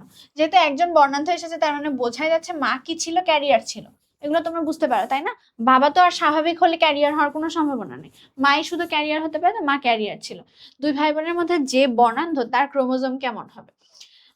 দেখো, বর্ণান্ধ কে হবে? অবশ্যই ভাইটাই হবে, তাই না? তার মানে ওয়াই ক্রোমোজোম থাকবে।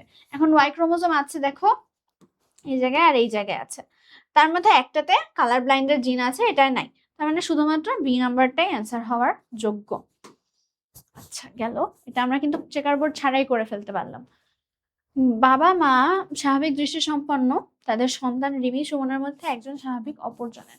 তো বুঝাই যাচ্ছে যে অপরজনের নিশ্চয়ই কোনো একটা ঝামেলা আছে, তাহলে এইভাবে করে অমনিয়াস ভাবে তো বলতো না, তাই না? কিন্তু দেখো দেখি করে কি আসে। বাবা মা দুজনই স্বাভাবিক দৃষ্টি সম্পন্ন, তাহলে অবশ্যই মা ক্যারিয়ার হবে আর বাবা কি হবে? সুস্থ, বাবার কোনো সমস্যা নেই। চেকার বোর্ড করি।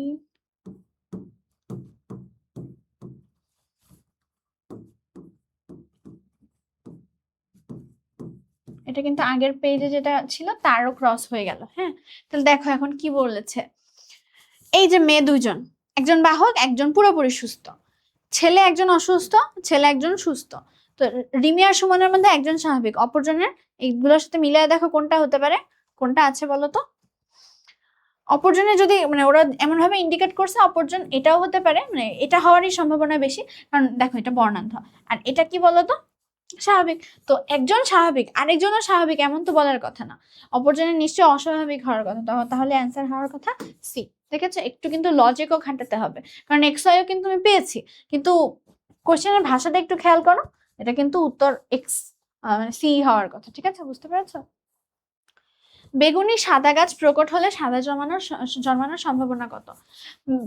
আগেই বলে নেই, এইটা আসলে আমি পেয়েছি এসএসসি 21-এর কোয়েশ্চেনে, তবে আমি জানি না এটা কেন দিয়েছে, কারণ তোমাদের আমি খুঁজে দেখলাম বইয়ে ক্লাস 10-এ এরকম কিছু নাই। আমি একটু বলে দেই আসলে কনসেপ্টটা কি, যাতে তোমরা সলভ করতে গিয়ে বিভ্রান্ত না হও। বেগুনি এবং সাদা গাছ দেখো উভয় কি বলেছে, উভয় হচ্ছে তোমার প্রকট। এখন উভয় যখন প্রকট হয় তখন কি হয় জানো, এদের মধ্যে কেউই বৈশিষ্ট্য মানে কেউই একেবারে বিলুপ্ত হয়ে যায় না। যেমন বেগুনি আর সাদা মিলে হয়তো গোলাপি টাইপের কিছু একটা তৈরি করবে, অথবা বেগুনির মধ্যে ছোপ ছোপ সাদা, অথবা সাদার মধ্যে ছোপ ছোপ বেগুনি, এরকম কিছু তৈরি করবে। মানে এই বেগুনির জিনকে যদি আমি ধরি ভায়োলেট, ভায়োলেট হচ্ছে তোমার ভিভি, আর সাদাকে যদি আমি ধরি ডাব্লিউ হোয়াইট, দেখাচ্ছে এখানে কিন্তু একটাও প্রচ্ছন্ন না, সবাই প্রকট। তখন তাদের মধ্যে ক্রস করলে কি আসবে জানো? এটা তুমি জানো, এটা হচ্ছে আসবে ভি ডাব্লিউ। দেখো দুইজনই প্রকট, এই দুজন প্রকট বৈশিষ্ট্যে হয় এরা হচ্ছে তোমার পিঙ্ক হতে পারে, মানে পিঙ্ক হতে পারে কারণ এই যে বেগুনি আর সাদা মিশালে যদি পিঙ্ক কালার হওয়া সম্ভব হয় তাহলে সেটা পিঙ্ক হতে পারে, অথবা হচ্ছে ছোপ ছোপ হতে পারে। ছোপ ছোপ বলতে সাদার মধ্যে হয়তো বেগুনি অথবা বেগুনির মধ্যে সাদা, এভাবে কিছু। কোনো বৈশিষ্ট্যই একেবারে বিলুপ্ত হবে না এরকম। তো তাহলে সাদা জন্মানোর সম্ভাবনা কত? দেখো পেয়েছো একটাও ডিরেক্ট মানে একেবারে 100% সাদাকে কাউকে পেয়েছো? সবাই কিন্তু এরকম হাইব্রিড, তাহলে সাদা পাওয়ার কি কোনো সম্ভাবনা থাকা উচিত? উচিত না তো।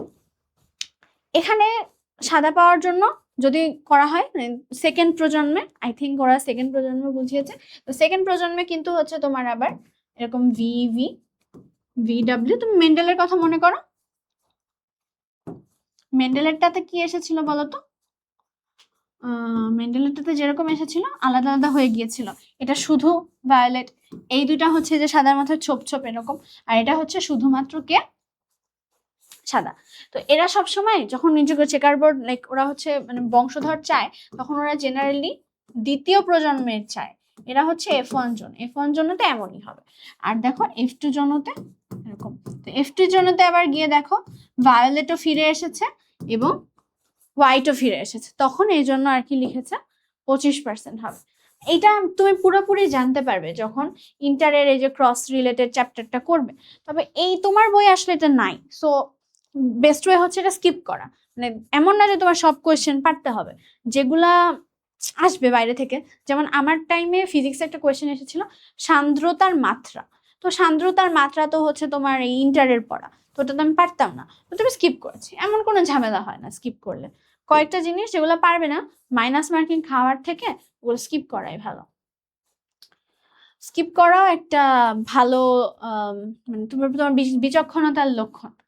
এরপর দেখো, মটরশুঁটি গাছের ক্ষেত্রে লম্বা আকৃতি নির্ধারণকারী জিন যদি বড় টি হয় আর খাটোর জন্য ছোট টি হয়, তাহলে ক্রসের ফলে কোন ক্রসের ফলে অনুপাত 1:2:1 হবে। এইটাও জানো তোমাদের মনোহাইব্রিড ক্রস বলে এটাকে।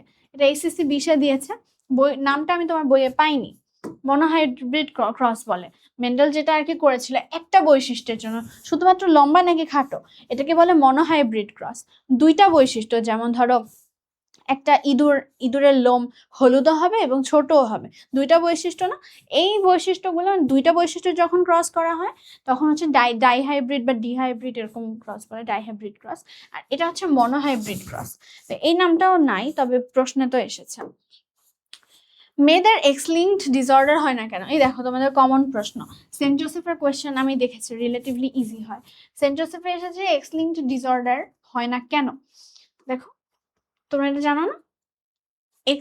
এক্স ক্রোমোজোম থাকবে দুইটাই, একটাতে যদি মিউটেশন থাকে আরেকটাতে কি করে, সেই মিউটেশন তো নাও থাকবে, মানে না থাকার সম্ভাবনাই বেশি। দুইটা একই সাথে মিউটেশন থাকাটাই আসলে ইমপ্রবাবল।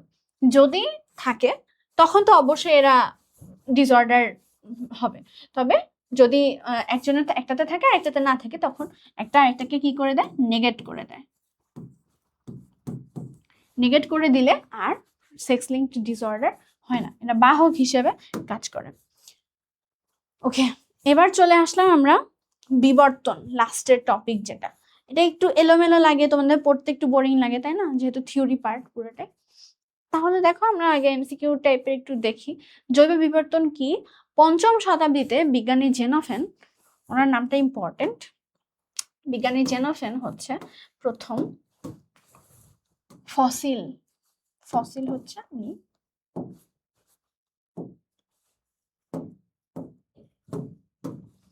আবিষ্কার করেছিলেন। ঠিক আছে, বিজ্ঞানী জেনোফেন নাম মনে রাখবে। তারপর হচ্ছে জেনোফেন আবিষ্কার করেন জীবদেহের আকার অপরিবর্তনীয় নয়। তো যখন ফসিল আবিষ্কার হয়েছে তখন আগের প্রাণীদের সাথে এখনকার প্রাণীদের ম্যাপিং করা পসিবল হয়েছে, তখন দেখা গিয়েছে যে আকার কিন্তু পরিবর্তন হয়েছে। অ্যারিস্টটল প্রমাণ করেন এক শ্রেণীর জীব অন্য শ্রেণীর জীব থেকে উন্নত হতেই পারে। মানুষই তো হচ্ছে দেখা যায় অন্য শ্রেণীর থেকে উন্নত, তাই না? তো জীব সৃষ্টির মূলেই রয়েছে বিবর্তন, এইটা হচ্ছে নিউ কথাবার্তা, যে বিবর্তনের কারণেই এসেছে। তো বিবর্তন বা যারা বিশ্বাস করে, বা বিবর্তনের কিন্তু অনেক নিদর্শন আছেন, অবিশ্বাস করারও কিছু নাই। তো জাস্ট আমি বলছি যে মাইক্রো ম্যাক্রো বিবর্তন ডিফারেন্ট টাইপের ব্যাপার। যাই হোক, এগুলো নিয়ে বিতর্ক আছে। তো জীব সৃষ্টির মূলেই রয়েছে বিবর্তন, এই কথাগুলো আর কি মেইনলি ডারউইনবাদকে নির্দেশ করে। উনি আর কি দেখিয়েছে কিভাবে বিবর্তন থেকে জীব আসতে পারবে। ল্যাটিন শব্দ থেকে হচ্ছে বিবর্তন এসেছে, এই নামটা মনে রাখতে হবে। বিজ্ঞানী হার্বার্ট স্পেন্সার হচ্ছে প্রথম এভলিউশন শব্দটা ইউজ করেছিলেন। ঠিক আছে, আচ্ছা গেল এটা আমাদের। এবার বিবর্তনের অপর নাম হচ্ছে অভিব্যক্তি এবং ইংলিশ হচ্ছে এভলিউশন। মেক্সিকান কেভ ফিশের কথা কি, মানে ওনারা বইয়ে এরকম ভাবে ছিল যে বিবর্তন যে শুধু অনুন্নত থেকে উন্নত হয় এমনও না। মেক্সিকান কেভ ফিশের ক্ষেত্রে দেখা গিয়েছে উন্নত থেকে অনুন্নত, ওরা হচ্ছে মাটির উপরের স্তর থেকে, পানির উপরের স্তর থেকে নিচের স্তরে গিয়ে বসবাস শুরু করছে। এই জন্য ওরা দৃষ্টিশক্তি হারিয়ে ফেলেছে, মানে আগে দৃষ্টিশক্তি ছিল এখন নাই। তাহলে এটা অনুন্নত না বৈশিষ্ট্য, এটার কথা বলেছে। জিনের ভিন্ন ভিন্ন রূপকে তার অ্যালিল বলে। এই ব্যাপারটা একটু দেখো, এই হচ্ছে এই একটা ক্রোমোজোম এবং এই হচ্ছে আর একটা ক্রোমোজোম। এখন আমরা জানি যে ক্রোমোজোম গুলা কি হয় বলতো, এই দুইটা সেটে থাকে। আমরা যেহেতু ডিপ্লয়েড, তো দুইটা সেটে থাকে। এই যে এখানে একটা জিন আছে, এখানে একটা জিন আছে। ধরো তুমি একটা তো মা থেকে পেয়েছো, একটা বাবা থেকে পেয়েছো, তাই না? বাবারটায় আছে তোমার চোখের রং হবে ব্ল্যাক, মায়েরটায় আছে হবে ব্রাউন। বাবারটায় আছে ব্ল্যাক হবে চোখের রং, আর মায়েরটায় আছে ব্রাউন। এই দুইটা মিলে কি হতে পারে? ব্ল্যাক হতে পারে, ব্রাউন হতে পারে, আরেকটা হতে পারে হেজেল। ব্রাউনের একটা ডিফারেন্ট টাইপের মিউটেশনের কারণে এটা হয়। তো এইরকম টাইপের অনেক কিছু আর কি হতে পারে, বুঝতে পেরেছো?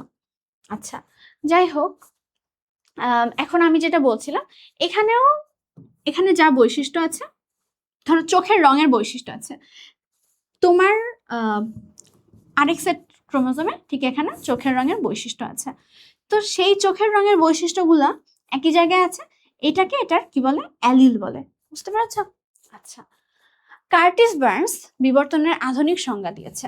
ওনার নামটাও তাহলে মনে রাখো একটু কষ্ট করে। কার্টিস বার্নস বিবর্তনের আধুনিক সংজ্ঞা দিয়েছেন।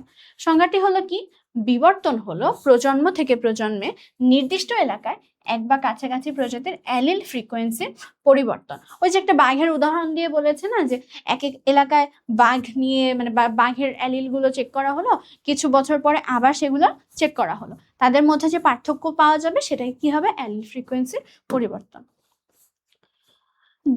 জীবনের আবির্ভাব, এখন এটা নিয়ে তো তোমাদের বই অনেকখানি লেখা ছিল আমি দেখেছি।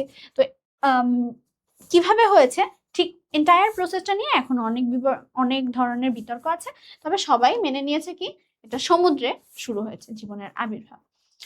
260 কোটি বছর আগে পৃথিবীতে মিথেন, অ্যামোনিয়া, হাইড্রোজেন সালফাইড, জলীয় বাষ্প, নাইট্রোজেন, কার্বন ডাই অক্সাইড এইসব গ্যাস ছিল।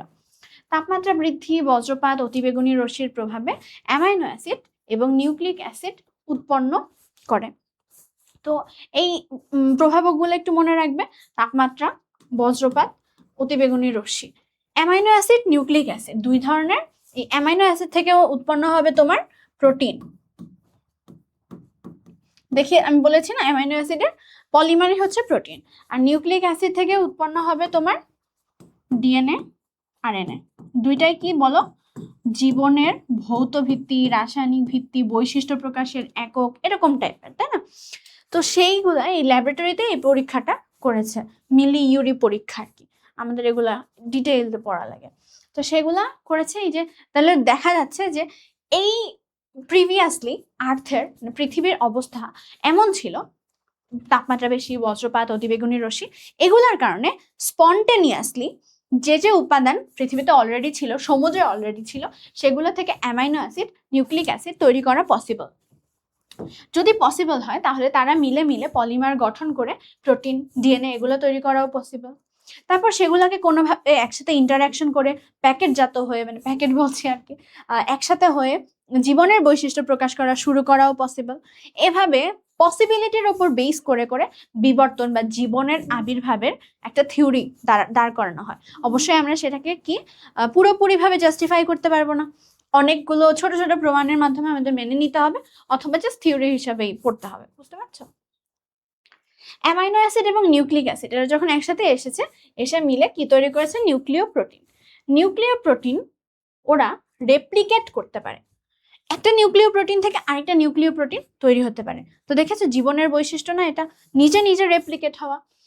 পৃথিবীর উৎপত্তি এবং তার ধারাবাহিকতায় জীবনের উৎপত্তির ঘটনা প্রবাহকে বলে রাসায়নিক বিবর্তন বা অভিব্যক্তি।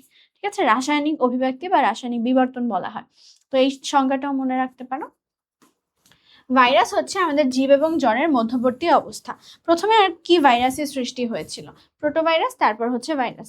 তো সেগুলাই আর কি, এই জন্য বলেছে যে তারপর থেকে আরো উন্নত হয়ে হয়ে হয়ে জীব তৈরি হয়েছে। ডারউইনের মতবাদ। 1859 খ্রিস্টাব্দে Darwin origin of species by natural selection বইটি প্রকাশ করেছিলেন।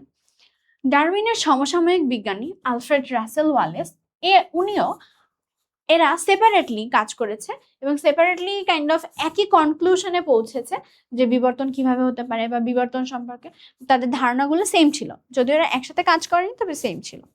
তো দুজনের নামই বলা উচিত। ডারউইনের মতবাদ 6টি। ঠিক আছে, ডারউইনের মতে জীবনের 3টি পর্যায়ে অস্তিত্বের জন্য সংগ্রাম করতে হয়। 3টি পর্যায়ে অস্তিত্বের জন্য সংগ্রাম করতে হয়। তো এটা এই পর্যায়গুলো কি কি, অন্তঃপ্রজাতিক, আন্তঃপ্রজাতিক এবং পরিবেশের সাথে সংগ্রাম, তাই না? পরে মনে হয় আছে এগুলা। ব্যাঙ কীট পতঙ্গ খায়, ব্যাঙ সাপকে খায়, ময়ূর সাপ ব্যাঙ দুটোই খায়। হ্যাঁ, এই যে বিভিন্ন ভিন্ন ভিন্ন প্রজাতির মধ্যে যে সংগ্রাম তাকে কি বলে, আন্তঃপ্রজাতিক সংগ্রাম। একই প্রজাতির মধ্যে নিজেরা নিজেরা যখন সংগ্রাম করে, যখন একটা প্রজাতির মধ্যেই মানে বেড়ে গেছে আর কি সংখ্যা, তৃণভোজী প্রাণীর সংখ্যা বেড়ে গেছে, তখন নিজেরাই সংগ্রাম করবে, তখন সেটাকে বলবে হচ্ছে অন্তঃপ্রজাতিক। অন্তঃপ্রজাতিক এটা হচ্ছে, এটাকে ইংলিশে বলে ইন্টার স্পিসিস, ইন্টার। ঠিক আছে, ইন্টার। ইন্টারস্পিসিস স্ট্রাগল, ইন্টারস্পিসিস লিখলেই বুঝবে, সংগ্রাম আর লেখা লাগবে। আর এটা হচ্ছে ইন্ট্রা। হ্যাঁ, কখন কলেজ অ্যাডমিশনের জিজ্ঞেস করে বসে ইংলিশটা আমরা তো আর জানি না, তো শিখে রাখাই ভালো। ইন্ট্রা স্পিসিস, বুঝতে পেরেছ? ইন্ট্রা আর ইন্টার। উত্তর এবং মধ্য আমেরিকার কোয়েল পাখি প্রচন্ড ঠান্ডা, এটা আর কি বুঝিয়েছে যে পরিবেশের সাথেও কি সংগ্রাম করতে হবে। পরিবেশের সাথে সংগ্রাম করে করে বিলুপ্ত হয়ে যাওয়ার ঘটনাও আছে। দুটি জীবের মধ্যে যে পার্থক্য, হ্যাঁ আমরা দুইটা মানুষই তো সেম না, তাই না? এবং তারপর আবার বিভিন্ন প্রজাতি আছে, তারপর সেই প্রজাতির মধ্যে আবার রাজ্য আলাদা, কত কিছু আমরা দেখেছি না, শ্রেণীবিন্যাসে কতগুলো ধাপ আছে। তো এই যে পার্থক্যগুলো, এই পার্থক্যগুলোকে বলে প্রকরণ বা পরিবৃত্তি। ডারউইনের মতবাদ, ডারউইনের সবচেয়ে গুরুত্বপূর্ণ মতবাদ কি বলতো? এটা কিন্তু খুব ইম্পর্টেন্ট একটা এমসিকিউ। এটা হচ্ছে প্রাকৃতিক নির্বাচন মতবাদ। ডারউইনের মতে 3টি ভিন্ন উপায়ে নতুন প্রজাতির সৃষ্টি হতে পারে, এটা আমরা দেখেছি। এবং বিবর্তনের পথে খাপ খাওয়ানোর প্রক্রিয়াকে বলে অভিযোজন। অভিযোজনের কারণেও কিন্তু অনেক কিছু চেঞ্জ হয়। আর ডারউইনের 6টি মতবাদ কি কি বলতো? অত্যধিক হারে বংশবৃদ্ধি, সীমিত খাদ্য বাসস্থান, অস্তিত্বের জন্য সংগ্রাম, প্রকরণ বা জীবদেহে পরিবর্তন, প্রাকৃতিক নির্বাচন, নতুন প্রজাতির উৎপত্তি। তোমার অবশ্যই অবশ্যই অবশ্যই 6টা খুব ভালো করে মুখস্থ রাখতে হবে, ঠিক আছে? আসতেই পারে ডারউইনের 6টি মতবাদ লিখো। আর দেখো আমি তোমাদেরকে একটা ফ্লো চার্ট আকারে, কিন্তু এটা খুব ইম্পর্টেন্ট, ফ্লো চার্টের জন্য খুবই খুবই ইম্পর্টেন্ট, ঠিক আছে? এটা হচ্ছে খুব ভালো করে তোমরা কি পড়ে রাখবে বলো তো? এটা কি? এটা হচ্ছে আমাদের পৃথিবীতে জীবনের আবির্ভাবের একটা flow chart. Amino acid, nucleic acid পৃথিবীর ওই পরিস্থিতিতে একসাথে মিলে তৈরি হয়েছে, আমরা দেখলাম। তারপর তারা একসাথে হয়ে নিউক্লিয় প্রোটিন তৈরি করেছে। নিউক্লিয় প্রোটিন আবার রেপ্লিকেট করে করে প্রোটোভাইরাস, প্রোটোভাইরাস থেকে ভাইরাস, ভাইরাস থেকে ব্যাকটেরিয়া, প্রোটোজোয়া, এবং প্রোটোজোয়ার থেকে অক্সিজেন সৃষ্টি হয়। এবং তারপরেই তোমার বিভিন্ন যারা অক্সিজেন লাগবে যাদের বেঁচে থাকার জন্য, তাদের জন্ম হওয়া শুরু করে। এভাবেই পৃথিবীতে জীবনের উৎপত্তি এবং বিস্তার হতে থাকে। তাহলে এখন চলো এনডিসি 20-এর কোয়েশ্চেনটার অ্যান্সার করো। এর থেকে সহজ প্রশ্ন কি আর হয়? ডারউইনের মতবাদ কয়টি? সবচেয়ে কঠিন প্রশ্ন আসে এমন তো না, সহজ প্রশ্ন অবশ্যই পারতে হবে। এটা হচ্ছে 6টি, ঠিক আছে? এবার দেখো আমাদের টপিকের ওভারভিউ করা শেষ। আমি জানি তোমাদের বইয়ের লাস্টে কিছু কিছু জিনিস আছে বিবর্তন নিয়ে, সমসংস্থ অঙ্গ, সমবৃত্তি অঙ্গ, তারপর হচ্ছে আর্কিওপটেরিক্সের কথা। আমি এগুলো প্রবাবল কোয়েশ্চেনে রেখেছি, তখনই আমি ওগুলো আবার ওভারভিউ করে দিব। এখন তোমরা চলো প্রবাবল কোয়েশ্চেন টাইপ 1 এমসিকিউ আমরা সলভ করা শুরু করে। অনেকগুলো এমসিকিউ সলভ করব, যেহেতু চ্যাপ্টারটা খুবই ইম্পর্টেন্ট। তোমরা আমার সাথে সাথে সলভ করবে এবং আমাকে জানাবে তোমরা মোট কয়টা পেরেছো। তাহলে চলো এখনই সবাই রেডি হয়ে যাও, আমার আগে উত্তর দিতে হবে এবং ভুল করা যাবে না। Let's start. এমসিকিউ 1, প্রচ্ছন্ন জিন দ্বিতীয় বংশধরে কত ভাগ জীবে প্রকাশ পায়? তাড়াতাড়ি উত্তর করো। অবশ্যই উত্তর হবে 1/4, তাই না? 25%, 3:1, 3:1 আকারে। তাহলে মোট কয়টা? মোট হচ্ছে 4। তো 4 ভাগের 1 ভাগে প্রচ্ছন্ন বৈশিষ্ট্য প্রকাশ পায়, এই জন্য এসেছে 1/4। তোমরা অবশ্যই পেরেছো, তাই না? আচ্ছা, এবার দেখো, মানে এটা বুঝো তো, এটা হচ্ছে 73 এর জন্য এটা হচ্ছে 75, আর এটা হচ্ছে 25। তো 25 আসলে কি? 25/100, মানে 1/4 বা 1/4। আই হোপ তোমরা এটা সবাই বুঝো। আচ্ছা, জীবের সকল বৈশিষ্ট্য নিয়ন্ত্রণকারী একক, এটা তো আমি দেখবই না, এটা তোমরা সবাই জানো, এটা উত্তর জিন। এমসিকিউ 2 খুবই সহজ। ক্রোমোসোমের যে স্থানে জিন অবস্থান করে, ও মা এটা কি কোয়েশ্চেন? লোকাস, আমরা সবাই জানি, তাই না? ওকে। ডিএনএ থেকে প্রয়োজনীয় অনুলিপি নিয়ে আরএনএ কোথায় যায়? আমি কিন্তু বলেছি ডিএনএ থাকে নিউক্লিয়াসে, নিউক্লিয়াসে তো নিউক্লিয়াসের মধ্যে যখন ডিএনএ থেকে এমআরএনএ তৈরি হলো, এমআরএনএ এখন প্রোটিন কিভাবে তৈরি করবে? প্রোটিন তৈরি করতে তো রাইবোজোম লাগবে। রাইবোজোম কই আছে? সাইটোপ্লাজমে। উত্তর কি হবে? রাইবোজোম হবে, ঠিক আছে? এবং আরএনএ, যেহেতু রাইবোজোম, এখানে সাইটোপ্লাজম উত্তর হতো যদি রাইবোজোম না থাকতো, তবে যেহেতু স্পেসিফিক্যালি রাইবোজোম আছে তাহলে রাইবোজোমই দিতে হবে। রাইবোজোমে প্রোটিন তৈরি হয়, আমরা সবাই জানি। ওকে, আচ্ছা, তাহলে রাইবোজোম গেল। এবার হচ্ছে রাইবোজোমে যে প্রোটিন তৈরি হয় তা সুকেন্দ্রিক কোষের কোথায় জমা হয়? এটাও তোমার বইয়ে দেয়া আছে, আমি দেখেছি। তোমার বইয়ে দেওয়া আছে, এন্ডোপ্লাজমিক রেটিকুলাম হবে। এন্ডোপ্লাজমিক রেটিকুলামে জমা হয়, সেখান থেকে গলজি বডিতে যায়, গলজি বডি আবার সেটাকে যেখানে পাঠানো লাগবে ঠিক সেই সিগন্যাল ফলো করে করে সেটাকে পাঠায়, প্রোটিন ট্রাফিকিং করে, তাই না? জিনগুলো কিভাবে সজ্জিত থাকে, এটা কিন্তু জিন পার্টটার মধ্যে বলা ছিল। কিভাবে থাকে বলতো? রৈখিক এবং পৃথকভাবে থাকে। আমি দেখেছি, রেখা টেনে টেনে দেখিয়েছি, তাই না? কোন রঙের বর্ণান্ধতাকে সর্বজনীন বর্ণান্ধতা বলো? যেটা মেইন বর্ণান্ধতা, লাল সবুজ, তাই না? আচ্ছা, MCQ 8 সবগুলো পারছো তো তোমরা? হাইড্রক্সি ক্লোরোকুইনিন কোন রোগের ওষুধ? দেখো, গেটে বাত আছে, বাত রোগ আছে, কোনটা দিবে? অবশ্যই বাত রোগ দিবে, কারণ গেটে বাত তো আর বলেনি, বাত রোগ বলেছিল শুধু। পিতামাতার বৈশিষ্ট্যগুলো সন্তান সন্ততিদের সঞ্চারিত হওয়ার প্রক্রিয়াকে কি বলে? প্রথম ক্লাসই শুরু করেছে এটা দিয়ে, এটাকে বলে বংশগতি। আমাদের চোখের রং শনাক্তকারী পিগমেন্ট কোথায় থাকে? চোখের স্নায়ু কোষে থাকে, তাই না? আচ্ছা, পেরেছ আই হোপ। লাল সবুজ বর্ণান্ধতা নির্ণয় কোন চার্ট ব্যবহার করা হয়? কোন চার্ট বলো? এটা না পারলে তো তোমাদের বকা দিতে হবে। সবগুলা ইশিহারা চার্ট হবে, তাই না? আচ্ছা, এবার দেখো MCQ 12, সেক্স লিঙ্কড অসুখ সন্তানে কিভাবে সঞ্চারিত হয় তা দেখতে যে ছক ব্যবহার করা হয়। ছক ব্যবহার করা ছকগুলোকে কি কি বলেছি? পানেট স্কয়ার বলেছি, তাই না? আচ্ছা, পানেট স্কয়ার, তোমার বইয়েও পানেট স্কয়ারের কথাই বলা আছে। The origin of species by means of natural selection কত সালে হচ্ছে বইটা প্রকাশিত হয়েছে জানো তো? এই ধরনের MCQ, এই ধরনের সাল ভিত্তিক প্রশ্ন কিন্তু আসে।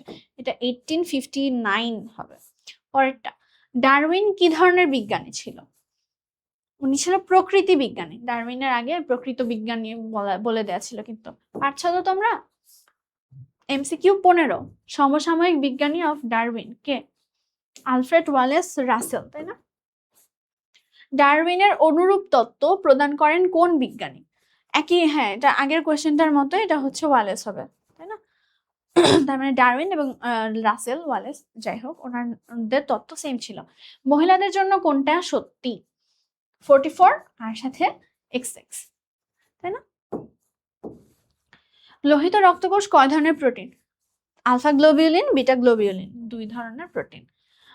লোহিত রক্তকণিকার অস্বাভাবিক অবস্থাজনিত রোগের নাম কি হবে বলতো? অবশ্যই থ্যালাসেমিয়া। বংশবাহিত রক্তজনিত সমস্যা কোনটি? বংশবাহিত, তো এখানে থ্যালাসেমিয়া কিন্তু অটোজোমাল ডিজিজ, অ্যানিমিয়া, লিউকেমিয়া এগুলো না। তোমাদের বইয়ে কিন্তু কালার ব্লাইন্ডনেস, বংশবাহিত রক্তজনিত সমস্যা যেহেতু বলেছে, তাহলে অবশ্যই কি হবে? থ্যালাসেমিয়া। কালার ব্লাইন্ডনেস কেন হবে না? কারণ রক্তজনিত সমস্যা তো না, এই জন্য। তো তোমাদের বইয়ে দুইটার কথাই ছিল, কালার ব্লাইন্ডনেস এবং থ্যালাসেমিয়া। এখানে উত্তর হবে থ্যালাসেমিয়া। পারছো তো? MCQ 20 কিন্তু শেষ। MCQ 21 দেখো, কতজন শিশু থ্যালাসেমিয়া নিয়ে এটা ছিল হচ্ছে 7000। ওকে, থ্যালাসেমিয়া কোন ধরনের রোগ? এটা বলে দিয়েছিলাম যে অবশ্যই মনে রাখতে হবে, অটোজোমাল রিসেসিভ। কি সমৃদ্ধ ফল খেতে নিষেধ করা হয়? আয়রন সমৃদ্ধ, এটা বলেছিলাম যে বইয়ে বলেছে আয়রন জাতীয়, মানে আয়রন যে জাতীয় ফল খেলে আয়রনটা আরো বডিতে জমা হয়ে থাকে, মানে এটা দিয়ে ওর কোনো কাজ হয় না, এজন্য খেতে নিষেধ করা হয় আর কি। MCQ 24, প্রথম ক্রোমোজোম আবিষ্কার করেন কোন বিজ্ঞানী? স্ট্রাস বুর্গার, অনেক কিছুই বলা আর কি। তারপর দেখো, বংশগতির প্রধান উপাদান যেটা দিয়ে শুরু করেছিলাম, ক্রোমোজোম, তাই না? ওকে, এরপরে স্ট্রাসবুর্গার কত সালে ক্রোমোজোম আবিষ্কার করে? বলেছিলাম এই সালটা মনে রাখতে। কত হবে বলতো? 1875। এরপর একটা, RNA কোন জীবের বংশগতীয় বস্তু? বলেছিলাম যে শুধুমাত্র RNA কার ক্ষেত্রে হতে পারে বলতো? ভাইরাসের ক্ষেত্রে। RNA ভাইরাসের ক্ষেত্রে তখন হচ্ছে RNA বংশগতীয় বস্তু। TMV দেখিয়েছিলাম, HIV দেখেছো তাই না? এই দুইটা কিন্তু দেখেছি। DNA এর ক্ষেত্রে সঠিক, ইউরাসিল থাকলে আগেই বাদ।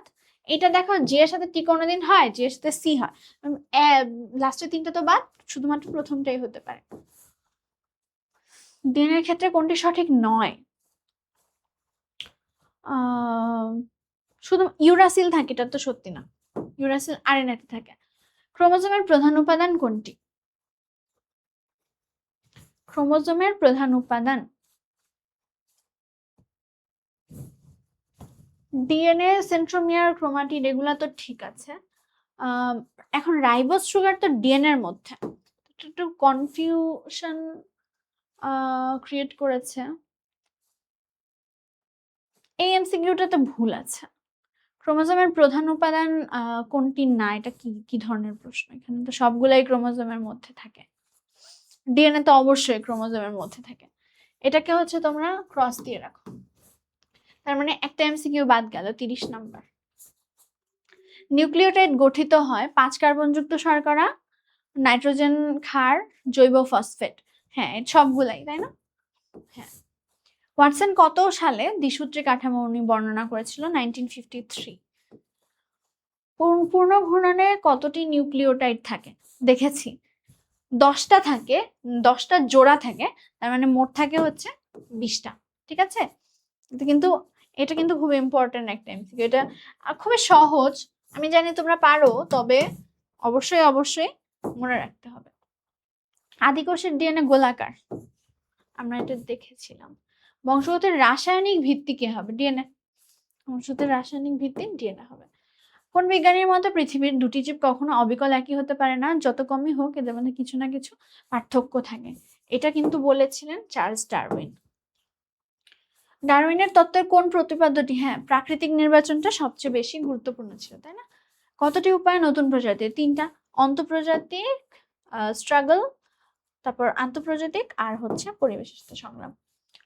নতুন প্রজাতি সৃষ্টি হওয়ার উপায়, ও হ্যাঁ, নতুন প্রজাতি সৃষ্টি হওয়ার উপায় তো এই 3টা: আইসোলেশন, হাইব্রিডাইজেশন আর পলিপ্লয়েডি। তাহলে এই 3টা হবে, 3টাই কিন্তু অ্যান্সারে ছিল। ওয়াই ক্রোমোজোম এক্স ক্রোমোজোমের তুলনায় কেমন? ওয়াই ক্রোমোজোম অনেকটাই ছোট হয়, তাই না? জীবনের উৎপত্তির ক্ষেত্রে কোনটি সত্য নয়? প্রথমে নিউক্লিয় প্রোটিন অণু তৈরি হয়, নিউক্লিয় প্রোটিন থেকে তৈরি হয় ভাইরাস। নিউক্লিয় প্রোটিন থেকে কিন্তু প্রোটোভাইরাস ছিল, ভাইরাস কিন্তু ছিল না, তাহলে এটাই হবে। বুঝতে পারছো? আর বাকিগুলো কিন্তু সঠিক না। ব্যাকটেরিয়া সিস্টেম আরো পরে, মানে ঠিক পরেই তো প্রোটোজোয়া ছিল, ভাইরাসের ব্যাকটেরিয়া, বাকিগুলো ঠিক আছে, শুধু বি ভুল আছে।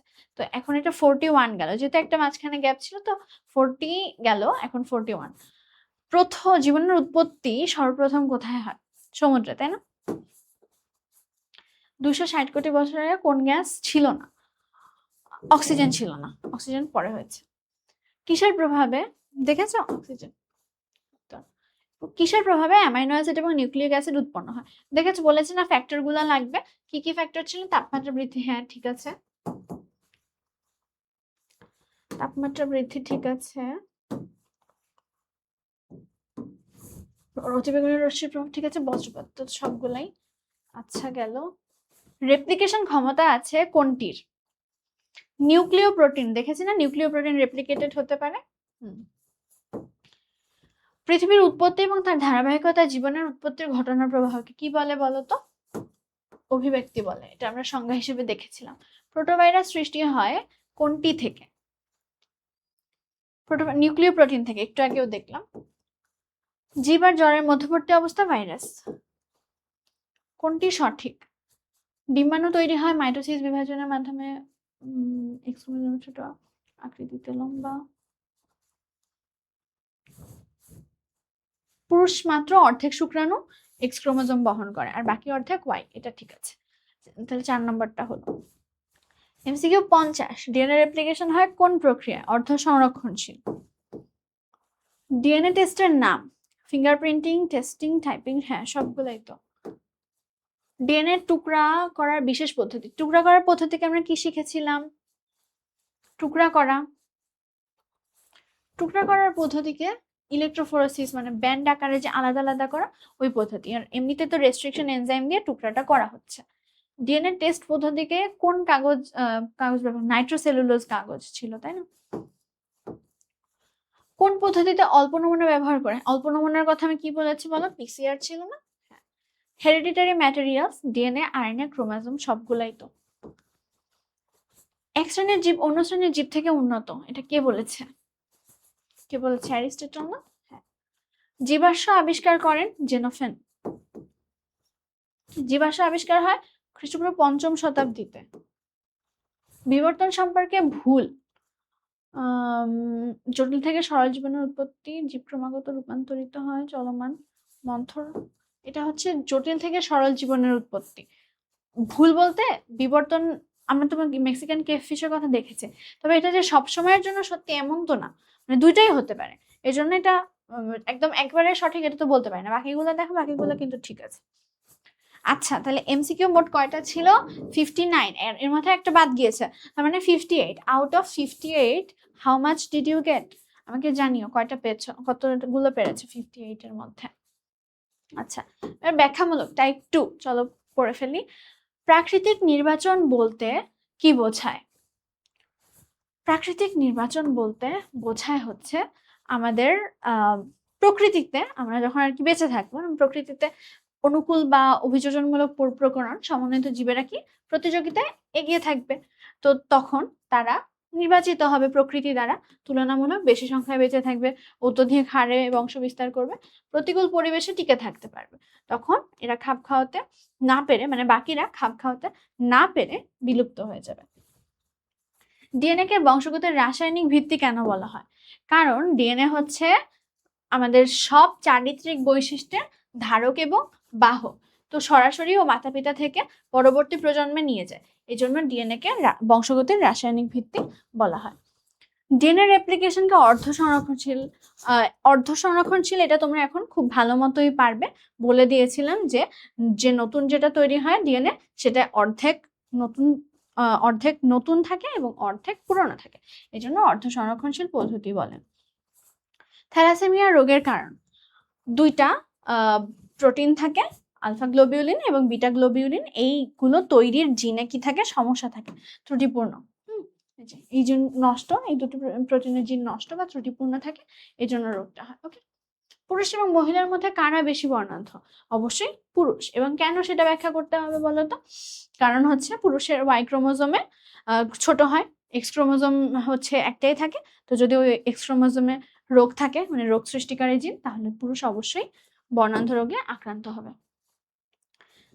প্রচ্ছন্ন জিন, যে পুরুষ হচ্ছে একটা প্রচ্ছন্ন জিনই বৈশিষ্ট্য সক্ষম, অপরদিকে মহিলাদের দুইটা প্রচ্ছন্ন জিন না থাকলে এটা হচ্ছে আমাদের হবে না। এই জন্য বুঝতে পারছো? যোগ্যতমরাই পরিবেশে টিকে থাকবে কেন? ওদের তো সব দিক থেকে সুবিধা, ওরা অভিযোজিত হতে পারবে, তারপর হচ্ছে অন্যদের থেকে ওরা বেশি সুযোগ সুবিধা পাবে, তারপর হচ্ছে খাবার খেতে পারবে, বংশ বিস্তার করতে পারবে। যেমন মরুভূমি দিয়ে একটা উদাহরণ দিয়েছে যে পানি সংরক্ষণ করার কৌশল শিখে গেছে, তাই এরা বাঁচতে পেরেছে। তো এই টাইপের কথাগুলো বলবে। তো টাইপ 2 শেষ, এবার ব্যাখ্যামূলক শেষ, এবার হচ্ছে এক কথায় উত্তর। চলো আবার র্যাপিড ফায়ারের মতো করি। বংশগতির প্রধান উপাদান ক্রোমোজোম ছিল, তাই না? তো কোশ্চেন 2 কে ডিএনএ এর পুনরূপ ডি অক্সিরাইবো নিউক্লিক অ্যাসিড। এই যে ইংলিশ বানানটাও শিখে রাখতে পারো, ইংলিশ লিখলে কিন্তু কোনো সমস্যা নাই, আরো তাড়াতাড়ি হয়। ডিএনএ অণুর গঠন কেমন? দেখেছিলাম সর্পিলাকার গঠন, তাই না? Double helix. তুমি বাংলা ইংলিশ যেটাতে ইচ্ছে লিখতে পারো। তারপর হচ্ছে গুয়ানিন আর সাইটোসিনের মধ্যে তিনটা ছিল, তাই না? ডিএনএ অণুর ভেতরের ধাপগুলো কি দিয়ে তৈরি? ভেতরের যে সিঁড়ির মতো ধাপগুলো, ওগুলো কি নাইট্রোজেন বেস দিয়ে তৈরি ছিল না? হ্যাঁ। ডিএনএ হেলিক্সের ব্যাস হচ্ছে 20 অ্যাংস্ট্রম। আরএনএতে উপস্থিত 5 কার্বনযুক্ত শর্করা রাইবোজ, তাই না? থ্যালাসেমিয়া রোগের প্রধান লক্ষণ কি? প্রধান লক্ষণ বলেছে তো রক্তশূন্যতা বা অ্যানিমিয়া হবে। আচ্ছা, এটা হচ্ছে রক্তশূন্যতা হবে। ডারউইনের তত্ত্ব অনুযায়ী কোনটি অস্তিত্বের জন্য প্রয়োজন? অস্তিত্বের জন্য প্রয়োজন হচ্ছে জীবন সংগ্রাম। তো এগুলা কিন্তু একটু ভালো করে দেখতে হবে। ডারউইনবাদ অনুসারে বিবর্তনের প্রধান চালিকা শক্তি হচ্ছে প্রাকৃতিক নির্বাচন। 10টা শেষ, ঠিক আছে? পারছো তো তোমরা? 11 নম্বর কি? 11 নম্বর অটোজোম কয়টা? অটোজোম হচ্ছে 44টা। বর্ণাঢ্য রোগের বাহক সাধারণত কারা হয়? বাহক হচ্ছে পুরুষ, বাহক হচ্ছে মহিলারা হয়, আর বর্ণাঢ্য হয় পুরুষরা। রক্তের কোন প্রোটিনের ত্রুটির কারণে থ্যালাসেমিয়া হয়? আলফা এবং বিটা গ্লোবিউলিন, ঠিক আছে? তুমি শুধু গ্লোবিউলিন না লিখতে পারো। PCR polymerase chain reaction. আদিম পৃথিবীতে কোন গ্যাসটি অনুপস্থিত? অক্সিজেন অনুপস্থিত ছিল, এটা আমরা এমসিকিউতেও দেখেছি। প্রজাতির ছোট ছোট পরিবর্তনকে ডারউইন কি বলেছেন? ডারউইন এটাকে বলেছে প্রকরণ বা ভ্যারিয়েশন। এটি জীবন্ত জীবাশ্ম, এটা হচ্ছে রাজকাকড়া, তোমাদের বই ছিল লিমুলাস ছিল আর গিঙ্গো বাইলোবা ছিল, তাই না? তো তুমি লিমুলাস গিঙ্গো বাইলোবা যেটা লিখতে পারো ইচ্ছা। টাইপ 4 সত্য মিথ্যা, এটাও কিন্তু আচ্ছা, এটা কয়টা ছিল? 17টা ছিল। কয়টা পেরেছো আমাকে জানিও, হ্যাঁ? আই হোপ তোমরা সব পেরেছো। টাইপ 4 হচ্ছে সত্য মিথ্যা। চলো সত্য মিথ্যা এটাও র্যাপিড ফায়ারের মতো করি। জীবের দৈহিক কোষে বা সোমাটোপ্লাজমে কোনো পরিবর্তন ঘটলে তা বংশগতভাবে পরবর্তী প্রজন্মে সঞ্চারিত হয় না। হ্যাঁ, তো সোমাটোপ্লাজমে পরিবর্তন হলে তো সমস্যা নেই, এটা তো হচ্ছে পরবর্তী প্রজন্মে জানেন, তো সত্য, ঠিক আছে। ক্রোমোজোমকে বংশগতির ভৌত ভিত্তি বলা হয়, হ্যাঁ সত্যি। মানুষের স্বাভাবিক দেহকোষে ক্রোমোজোম সংখ্যা হ্যাপ্লয়েড, দেহকোষে তো ডিপ্লয়েড প্রকৃতির হয়, মিথ্যা হবে। ডিএনএ অণুর ডাবল হেলিক্স কাঠামোর ব্যাস সর্বদা 20 অ্যাংস্ট্রম, ব্যাস তো 20 অ্যাংস্ট্রম, একটু আগেও দেখলাম, সত্য হবে। ওয়াটসন ক্রিক 1953 সালে দ্বিসূত্র কাঠামোর মডেল, ঠিক আছে। ডিএনএ এর প্রতিটি পূর্ণ হলে 5 জোড়া, 5 জোড়া হবে নাকি 10 জোড়া হবে বলো তো? 10 জোড়া হবে, ঠিক আছে। আরএনএ অণুতে থাইমিনের পরিবর্তে ইউরাসিল থাকে, সত্যি কিনা? অবশ্যই সত্যি। অ্যাডিনিন এবং থাইমিন পরস্পরের সাথে 3টি হাইড্রোজেন বন্ধন। অ্যাডিনিন এবং থাইমিন, এ আর টি, এরা কি ছিল? 2টা হাইড্রোজেন বন্ড দিয়েছিল, তাহলে মিথ্যা। সাইটোসিন গুয়ানিন 3টা, ঠিক আছে। নিউক্লিওসাইডের সাথে ফসফরিক অ্যাসিড যুক্ত হয়ে নিউক্লিওটাইড গঠন হয়। আচ্ছা দেখো, রাইবোস প্লাস নাইট্রোজেনাস বেস, এরা মিলে যেটা গঠন করে এটাকে বলে হচ্ছে নিউক্লিওসাইড। এগুলো জানতে হবে তো বোটানিতে, তো এখন একটু শুনে রাখো। নিউক্লিওসাইড, তারপর হচ্ছে ফসফেট বন্ড, ফসফেটের সাথে যুক্ত হয়, তখন এই 3টাকে একসাথে বলে হচ্ছে নিউক্লিওটাইড। বুঝেছো? হ্যাঁ, তো এটাই হলো। তাহলে এখন ঠিক আছে, এই যে নিউক্লিওসাইডের সাথে ফসফরিক অ্যাসিড যুক্ত হলো, তখন হয়ে যাবে নিউক্লিওটাইড, ঠিক আছে, সত্যি। আর ডিএনএ রেপ্লিকেশন রক্ষণশীল হবে না, অর্ধ সংরক্ষণশীল, অর্ধ রক্ষণশীল, এটা মিথ্যা হবে। ওকে, এবার মেন্ডেলের প্রথম সূত্রে ফিনোটাইপিক অনুপাত। আচ্ছা, তোমরা জেনোটাইপিক আর ফিনোটাইপিক কি বোঝো?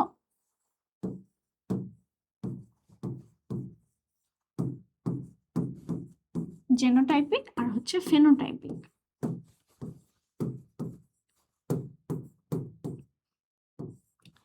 জেনোটাইপিক হচ্ছে অ্যাকচুয়ালি গ্যামেটটা মানে কেমন দেখতে, যেমন ধরো XX XC X, বলো তো এই দুইটার জন্যই কি ফিনোটাইপ, মানে ও কি কোনো বৈশিষ্ট্য প্রকাশ করবে নাকি ওরা সুস্থই থাকবে? বলো তো, সুস্থই থাকবে। মানে এটা হচ্ছে আমরা বাহ্যিক দেখতে আমাদের কেমন লাগছে বা বাহ্যিক কোনো লক্ষণ প্রকাশ করছে কিনা এরকম। আর জেনোটাইপিক হচ্ছে, দেখো আমি এই জিন দিয়ে আমি বুঝতে পারছি যে এটা একেবারে পুরোপুরি সুস্থ, আর এটা হচ্ছে বাহক, এটা আমি শুধুমাত্র জেনোটাইপিক দিয়েই বুঝতে পারছি, কিন্তু ফেনোটাইপিক অনুপাত দিয়ে আমি বুঝতে পারছি না। ফেনোটাইপিক দুইটাই সুস্থ বা স্বাভাবিক দেখাবে। তো এখানে ফেনোটাইপিক প্রথম সূত্রে ফেনোটাইপিক অনুপাত, ওই যে F2 প্রজন্মে যেটা দেখায়, তো দেখো 3 জন কিন্তু লম্বা ছিল আর 1 জন খাটো ছিল, এটাই কিন্তু আমরা চোখ দিয়ে দেখতে পাচ্ছি। কিন্তু এমনিতে দেখেছিলাম যে টি একটা আসে, তারপর টি টি এটা হচ্ছে 2টা আসে, আর হচ্ছে তোমার স্মল হচ্ছে টি এটা হচ্ছে একটা আসে। এখন কথা হচ্ছে যে তুমি এই 3টাকেই তো তুমি লম্বা দেখবা, তার মানে ফেনোটাইপ, মানে তুমি যেটা আর কি দেখতে পাচ্ছ সেটা কি দেখবা? ওকে লম্বাই দেখবা। তো আর এটাকে শুধুমাত্র কি দেখবা? খাটো দেখবা। তো তুমি যেটা দেখছো তার অনুপাত কিন্তু কি হবে বলো তো? ওই যে নিচে যেটা অনুপাত লেখা থাকে ওটা কিন্তু 3:1ই হবে। বুঝতে পেরেছো? সত্যি। জেনোটাইপের অনুপাত, জেনোটাইপিক অনুপাত দেখো, এই যে একটু আগে করে আসলাম। জেনোটাইপিক অনুপাত যদি বলি, এই দেখো লম্বা মানে টি এটা হচ্ছে 1, টি মানে ক্যাপিটাল স্মল এটা হচ্ছে 2টা, তো 2, আর এটা হচ্ছে পুরোটাই স্মল, তো তখন হচ্ছে 1। তাহলে এটাই হবে কি জেনোটাইপিক অনুপাত। আর 3:1 লম্বা খাটো এটা হচ্ছে আমার ফেনোটাইপিক অনুপাত। বোঝা গেল? আই হোপ ক্লিয়ার করে দিয়েছি, খুবই সংক্ষেপে বললাম, তোমরা আরো বিস্তারিত জানবে, তবে এটাই হচ্ছে মেইন এসেন্স। কোশ্চেন 14 দেখো, মানুষের লিঙ্গ নির্ধারণে অটোজোমের ভূমিকা প্রধান, এটা কি সম্ভব? না, সেক্স ক্রোমোজোম, মিথ্যা হবে। বর্ণান্ধ পুরুষ এবং স্বাভাবিক নারীর সকল কন্যা বর্ণান্ধ হবে, অবশ্যই মিথ্যা, কারণ কন্যারা বাহক হয়, তাই না? মানুষের অ্যাপেন্ডিক্স একটি অত্যন্ত সক্রিয় এবং পরিপাক সহায়ক অঙ্গ। মানুষের অ্যাপেন্ডিক্স এখন নিষ্ক্রিয়, নট সক্রিয়, তাহলে এটা মিথ্যা হবে, নিষ্ক্রিয় বা লুপ্তপ্রায়। সমসংস্থ অঙ্গগুলো মৌলিক অভ্যন্তরীণ গঠন এবং ভ্রূণীয় উৎপত্তি এক, কিন্তু কাজ এখন ভিন্ন ভিন্ন হতে পারে। এটা স্টার্ট দিয়ে রাখো। আমি বলবো যে দুইটা সংজ্ঞা তোমরা খুব সুন্দর করে পড়ে রাখবে, সেটা হচ্ছে একটা সমসংস্থ অঙ্গ কাকে বলে এবং সমবৃত্তি অঙ্গ কাকে বলে। তোমাদের বই এগুলো হচ্ছে নিউ এডিশন বলা যায়। সমসংস্থ অঙ্গ হচ্ছে যাদের অভ্যন্তরীণ গঠন এক, ভ্রূণীয় উৎপত্তি এক, তবে কি কাজগুলো ভিন্ন ভিন্ন, তাহলে এটা সত্যি হবে। ঠিক আছে, সংজ্ঞা হিসেবে দেখে রাখতে পারো। আর সমবৃত্তির ক্ষেত্রে কি হবে বলতো? সমবৃত্তি হচ্ছে কাজ এক, গঠন বা উৎপত্তি ভিন্ন। কাজ এক মানে একেবারে সমসংস্থর উল্টা কথা, কাজ একই রকম তবে উৎপত্তি ভিন্ন। বুঝতে পেরেছো? কীটপতঙ্গের ডানা, পাখির ডানা, সমবৃত্তি, ঠিক আছে না? হ্যাঁ ঠিক আছে। সমবৃত্তি অঙ্গগুলোর বাহ্যিক কাজে দেখো কাজ এক, তবে উৎপত্তি আর গঠন কি ভিন্ন। ঠিক আছে, তাহলে সমবৃত্তি সমসংস্থ ক্লিয়ার হলো। আর্কিওপটেরিক্স সরীসৃপ আর স্তন্যপায়ী না, সরীসৃপ এবং পাখি বা এভিসদের মধ্যে সংযোগকারী লিঙ্ক ছিল, স্তন্যপায়ী তো হবে না, এটা মিথ্যা হবে।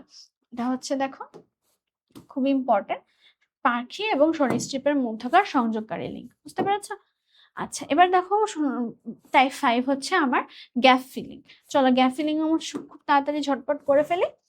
ডিএনএ টেস্ট বা ফিঙ্গার প্রিন্টিং করার সময় নির্দিষ্ট স্থানে ডিএনএ কাটার জন্য কি ব্যবহার হয়? এনজাইমটার নাম কি ছিল? রেস্ট্রিকশন এনজাইম ব্যবহার করা হয়। ডিএনএ ব্যান্ডগুলোকে তাদের দৈর্ঘ্য অনুযায়ী আলাদা করার জন্য ড্যাশ নামে বিশেষ পদ্ধতি। ব্যান্ড আকারে আলাদা করার জন্য ইলেকট্রোফোরেসিস বা জেল ইলেকট্রোফোরেসিস করেছিলাম, তাই না আমরা? আচ্ছা, কোনো শিশু যখন বাবা এবং মা উভয়ের কাছ থেকে থ্যালাসেমিয়া পায় তখন তাকে থ্যালাসেমিয়া মেজর বলে, রাইট? হ্যাঁ। জীবন সংগ্রামের 3টি পর্যায়ের মধ্যে একই প্রজাতির সদস্যদের মধ্যকার লড়াই, একই প্রজাতির মধ্যে লড়াই, তাহলে কি ছিল? ইন্ট্রা স্পিসিস বা অন্তঃপ্রজাতিক। এই যে ইন্ট্রা স্পেসিফিক হবে না কিন্তু স্পিসিস হবে, স্পিসিস হবে, ঠিক আছে, স্পিসিস বা প্রজাতি, ঠিক আছে। আচ্ছা, নাইট্রোজেন ঘটিত ক্ষারগুলোর মধ্যে অ্যাডেনিন আর গুয়ানিন হলো কি? অ্যাডেনিন আর গুয়ানিন ছিল পিউরিন, তাই না? Purine base. আর পাইরিমিডিন কারা ছিল? পাইরিমিডিন ছিল সাইটোসিন আর থাইমিন। ডিএনএ এর দুই সূত্রের অ্যাডেনিন এবং থাইমিনের মধ্যকার বন্ধন হলো হাইড্রোজেন বন্ড ছিল, তাই না? হাইড্রোজেন বন্ধন।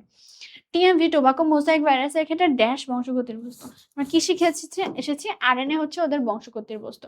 ক্রোমোজোমের যে স্থানে জিন লোকাস। মানুষের চোখের কোণায় বিদ্যমান ড্যাশ একটি নিষ্ক্রিয় উপপল্লব, যেটা হচ্ছে নিষ্ক্রিয় অঙ্গ, তাই না? নিকটেটিং মেমব্রেন। ডিএনএ অণু থেকে নতুন ডিএনএ অণু তৈরির পদ্ধতিকে ডিএনএ অনুলিপন বা ডিএনএ রেপ্লিকেশন বলে। বিটা থ্যালাসেমিয়াকে কুলির থ্যালাসেমিয়া বলে, এটা একটা ইম্পর্টেন্ট, হচ্ছে একটা ইম্পর্টেন্ট, ঠিক আছে, কুলির থ্যালাসেমিয়া বলে। এবার দেখো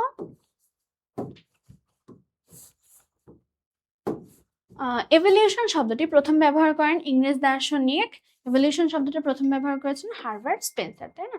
যেসব অঙ্গের উৎপত্তি আর গঠন এক কিন্তু কাজ ভিন্ন, একটু আগেই পড়ে আসলাম, উৎপত্তি গঠন যদি এক হয় কাজ ভিন্ন হলেও তাকে কি বলে? সমসংস্থ অঙ্গ, তাই না? যেসব অঙ্গ সুদূর অতীতে সচল ছিল বর্তমানে অকেজ তাকে বলে নিষ্ক্রিয় অঙ্গ, ভেস্টিজিয়াল অর্গ্যানস। রাসায়নিক বিবর্তনের ধারা অ্যামাইনো অ্যাসিড এবং নিউক্লিক অ্যাসিড মিলে প্রথম ড্যাশ অণু সৃষ্টি করে, নিউক্লিয় প্রোটিন সৃষ্টি করে যার রেপ্লিকেশন ক্ষমতা আছে। কয়টা শূন্যস্থান ছিল? 15টা। কয়টা পেরেছো বলো তো তোমরা? সব পেরেছো? এরপর হচ্ছে টাইপ 6 ম্যাচিং। ম্যাচিং এ দেখো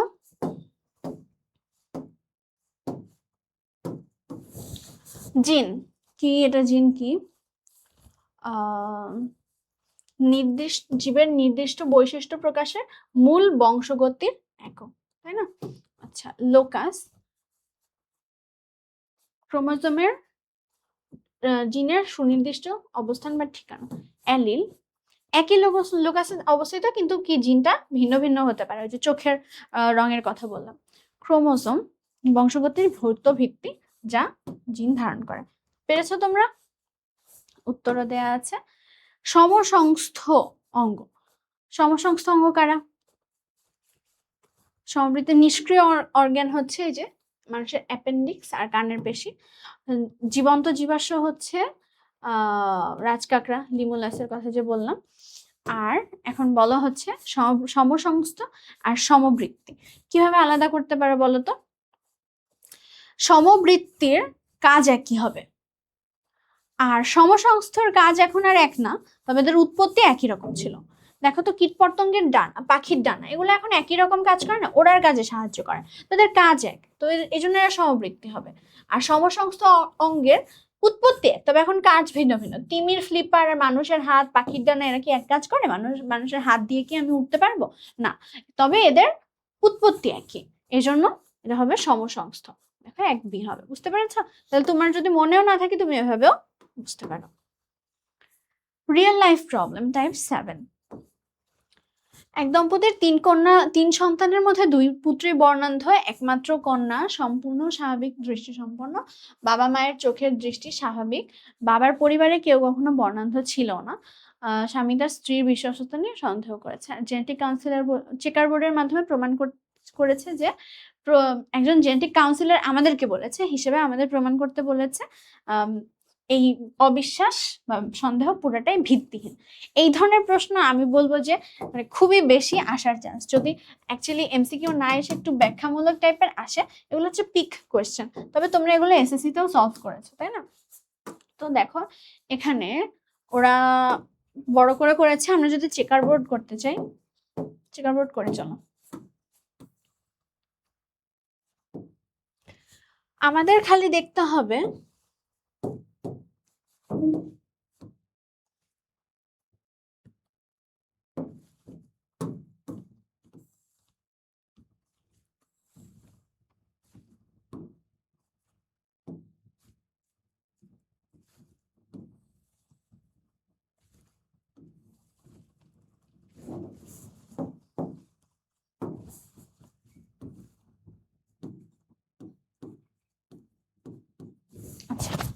মা কি ছিল? বাবার পরিবারে কেউ বর্ণান্ধ না, বাবাও বর্ণান্ধ না, তো বাবার হচ্ছে দুইটাই নর্মাল, এক্স আর ওয়াই। আর মায়ের হচ্ছে দেখো মা, তাহলে বোঝা যাচ্ছে মায়ের কি আছে? বাহক। মা বাহক হিসেবে একটা নিষ্ক্রিয় জিন নিয়ে বসে আছে। তো দেখো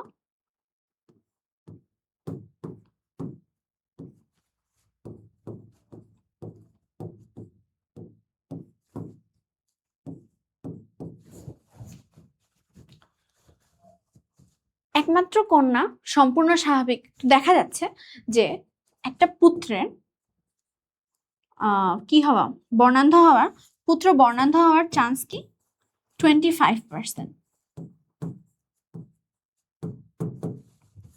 বর্ণান্ধ পুত্র হওয়ার চান্স হচ্ছে 25%। এখন বলেছে 2 পুত্রই বর্ণান্ধ, তাহলে এখন লাকের ভিত্তিতে মিলে গেছে যে 2 পুত্রই আসলে বর্ণান্ধ হয়ে গিয়েছে। ঠিক আছে, এখন ওনারা বলেছে, এখন এটা যদি ব্যাখ্যা দিতে চাও, বর্ণান্ধ হচ্ছে সেক্স লিঙ্কড আসলে একটা ডিজিজ। এখানে বাবার দৃষ্টি স্বাভাবিক হওয়ায় তার জেনোটাইপ হচ্ছে, দৃষ্টি টাইপ স্বাভাবিক হওয়ায় তার জেনোটাইপ অবশ্যই হবে কি বলতো? শুধুমাত্র XC।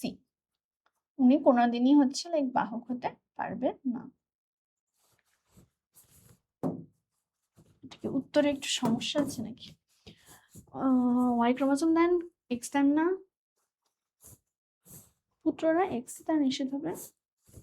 মা থেকে পেয়েছে, যে মা থেকে পেয়েছে, মায়ের জেনোটাইপ হচ্ছে XC। রোগটির এইটা তো পুরোটাই ঝামেলা করেছে, মাকে বাহক বলে আবার XC দিয়েছে, মানে দুইটাতেই হচ্ছে তোমার কি দিয়েছে? ক্যারিয়ার দিয়েছে। তুমি এটা ফলো করতে হবে না, আমি তো তোমাকে কি দিয়ে দেখালাম? চেকার বোর্ড দিয়ে দেখালাম। তো তোমরা বুঝতে পেরেছো 50% বর্ণান্ধ, এটা হচ্ছে ভুল, 25% হবে। আমি একদম কোয়েশ্চেনের মতো করে সলভ করেছি। দেখো তোমার ওইটা দেখার দরকার নেই, তুমি চেকার বোর্ড দেখেই দেখতে পাচ্ছ যে 25% পুত্র তো অবশ্যই বর্ণান্ধ হতে পারে। তো তাহলে 2টা পুত্র যখন জন্ম নিয়েছে তখন দুজনেরই 25% করে চান্স যে এরা কি হবে? বর্ণান্ধ হবে। আর তুমি যদি শুধু ছেলেই হবে, ছেলে হওয়ার সম্ভাবনা কি যদি আমি বলি 100%, ছেলে 100% হবে, তাহলে তার মধ্যে আবার বর্ণান্ধ হওয়ার সম্ভাবনা 50%, তাই না? দেখো একজন ছেলে বর্ণান্ধ, একজন সুস্থ, পুরোটাই যদি ছেলে হবে শিওর, মানে ছেলে তো হয়েছে, তো ছেলে যদি কনফার্ম হয় তাহলে সেই ছেলের মধ্যে আবার বর্ণান্ধ হওয়ার সম্ভাবনা 50%। তো ওইভাবে করেও বুঝিয়েছে। দুইভাবেই এক্সপ্লেন করা যায়। তুমি জাস্ট বলতে পারো সকল সন্তানদের মধ্যে পুত্র বর্ণান্ধ হওয়ার চান্স 25%, সেটাই হয়েছে, এখানে সন্দেহ প্রকাশ করার কিছুই নেই। বুঝতে পেরেছ? সায়হান এবং রিদিমা বিবাহ বন্ধনে আবদ্ধ হতে যাচ্ছে, চাচাতো ভাই মেজরে মারা গেছে, ইতিহাস রয়েছে, থ্যালাসেমিয়ার বাহক, এরা হচ্ছে থ্যালাসেমিয়ার বাহক। তো এখন তাদেরকে বিয়ে করা ঝুঁকিপূর্ণ কিনা? তো এখন অবশ্যই তাদের বিয়ে করা ঝুঁকিপূর্ণ, তাই না? এবং ঝুঁকিপূর্ণ কেন হবে, এখানে টিটি দিয়ে বুঝেছে, এগুলোর দরকার নেই, আমরা এটা আসলে করে এসেছি। ওই যে তোমার বইয়েই তো এটা ছিল, আর আর এবং আর আর এর ক্রস। তখন আমরা কি পেয়েছিলাম, একজন পুরোপুরি সুস্থ, দুইজন বাহক তবে অসুস্থ না, আরেকজন সম্পূর্ণ অসুস্থ, এটা আমরা পেয়েছিলাম। তো এটা আর করা লাগবে না। তো বুঝতেই পারছো যে অবশ্যই এদের ঝুঁকিপূর্ণ বিয়ে করা। তখন বলবে যে 25% হচ্ছে সুস্থ হবে, 50% বাহক হবে, আর 25% অসুস্থ হবে। ঠিক আছে? তো এটাই হচ্ছে গাণিতিক ব্যাখ্যা। বুঝতে পেরেছো? আচ্ছা, তাহলে এই ছিল আজকের ক্লাস। খুবই ইম্পর্টেন্ট চ্যাপ্টার, আই গেস একটু বড় হয়ে গিয়েছে। আমি সম্পূর্ণটা ভালোভাবে বোঝানোর চেষ্টা করেছি। যাদের কনসেপ্টে একটু সমস্যা ছিল, কনসেপ্টগুলোকে একটু ওভারভিউ করারও চেষ্টা করেছি। প্লাস দেখেছো যেহেতু চ্যাপ্টারটা একটু বড়, তো তাহলে সেজন্য হচ্ছে গুছিয়ে পড়তে সময় লেগেছে। আই হোপ তোমরা আমার সাথে সাথে সবকিছু কমপ্লিট করেছো এবং তোমাদের কোনো সমস্যা হয়নি। ঠিক আছে? তাহলে তোমরা এখন কি করবে, চ্যাপ্টারটাকে আবার রিভাইজ করবে এবং তারপরে আরো বেশি বেশি গাইড আছে তোমাদের, সেগুলো থেকে এমসিকিউ প্র্যাকটিস করবে, এন্ড তারপরে যে কোনো সোর্স থেকে এক্সাম দিয়ে নিজেকে একটু ঝালাই করে নেবে আর কি। আর এখন তো প্রায় তোমাদের রেজাল্টের সময় চলে এসেছে, তাহলে কি করবে বলো তো, ভালো করে পড়াশোনা করো। শুধু বায়োলজি না, সবকিছুই সুন্দর মতো পড়াশোনা করো। যেহেতু সময় নাই প্রায়, তো তাহলে বেস্ট অফ লাক। এবং ইন্টারের পড়াশোনা যদি পাশাপাশি করো, সমস্যা নেই, করতে পারো। তবে এসএসসি রেজাল্ট দিলে, মানে কলেজ অ্যাডমিশনের জন্য যদি ফর্ম ছেড়ে দেয়, ফর্ম পূরণ করার পরে আমি বলবো সোললি কলেজ অ্যাডমিশনেই ফোকাস করতে। তারপরে চান্স পাওয়ার পরে হয়ে যাবে, কমপ্লিট হয়ে যাবে, চিন্তা নেই। তো বেস্ট অফ লাক, ভালো করে পড়াশোনা করো।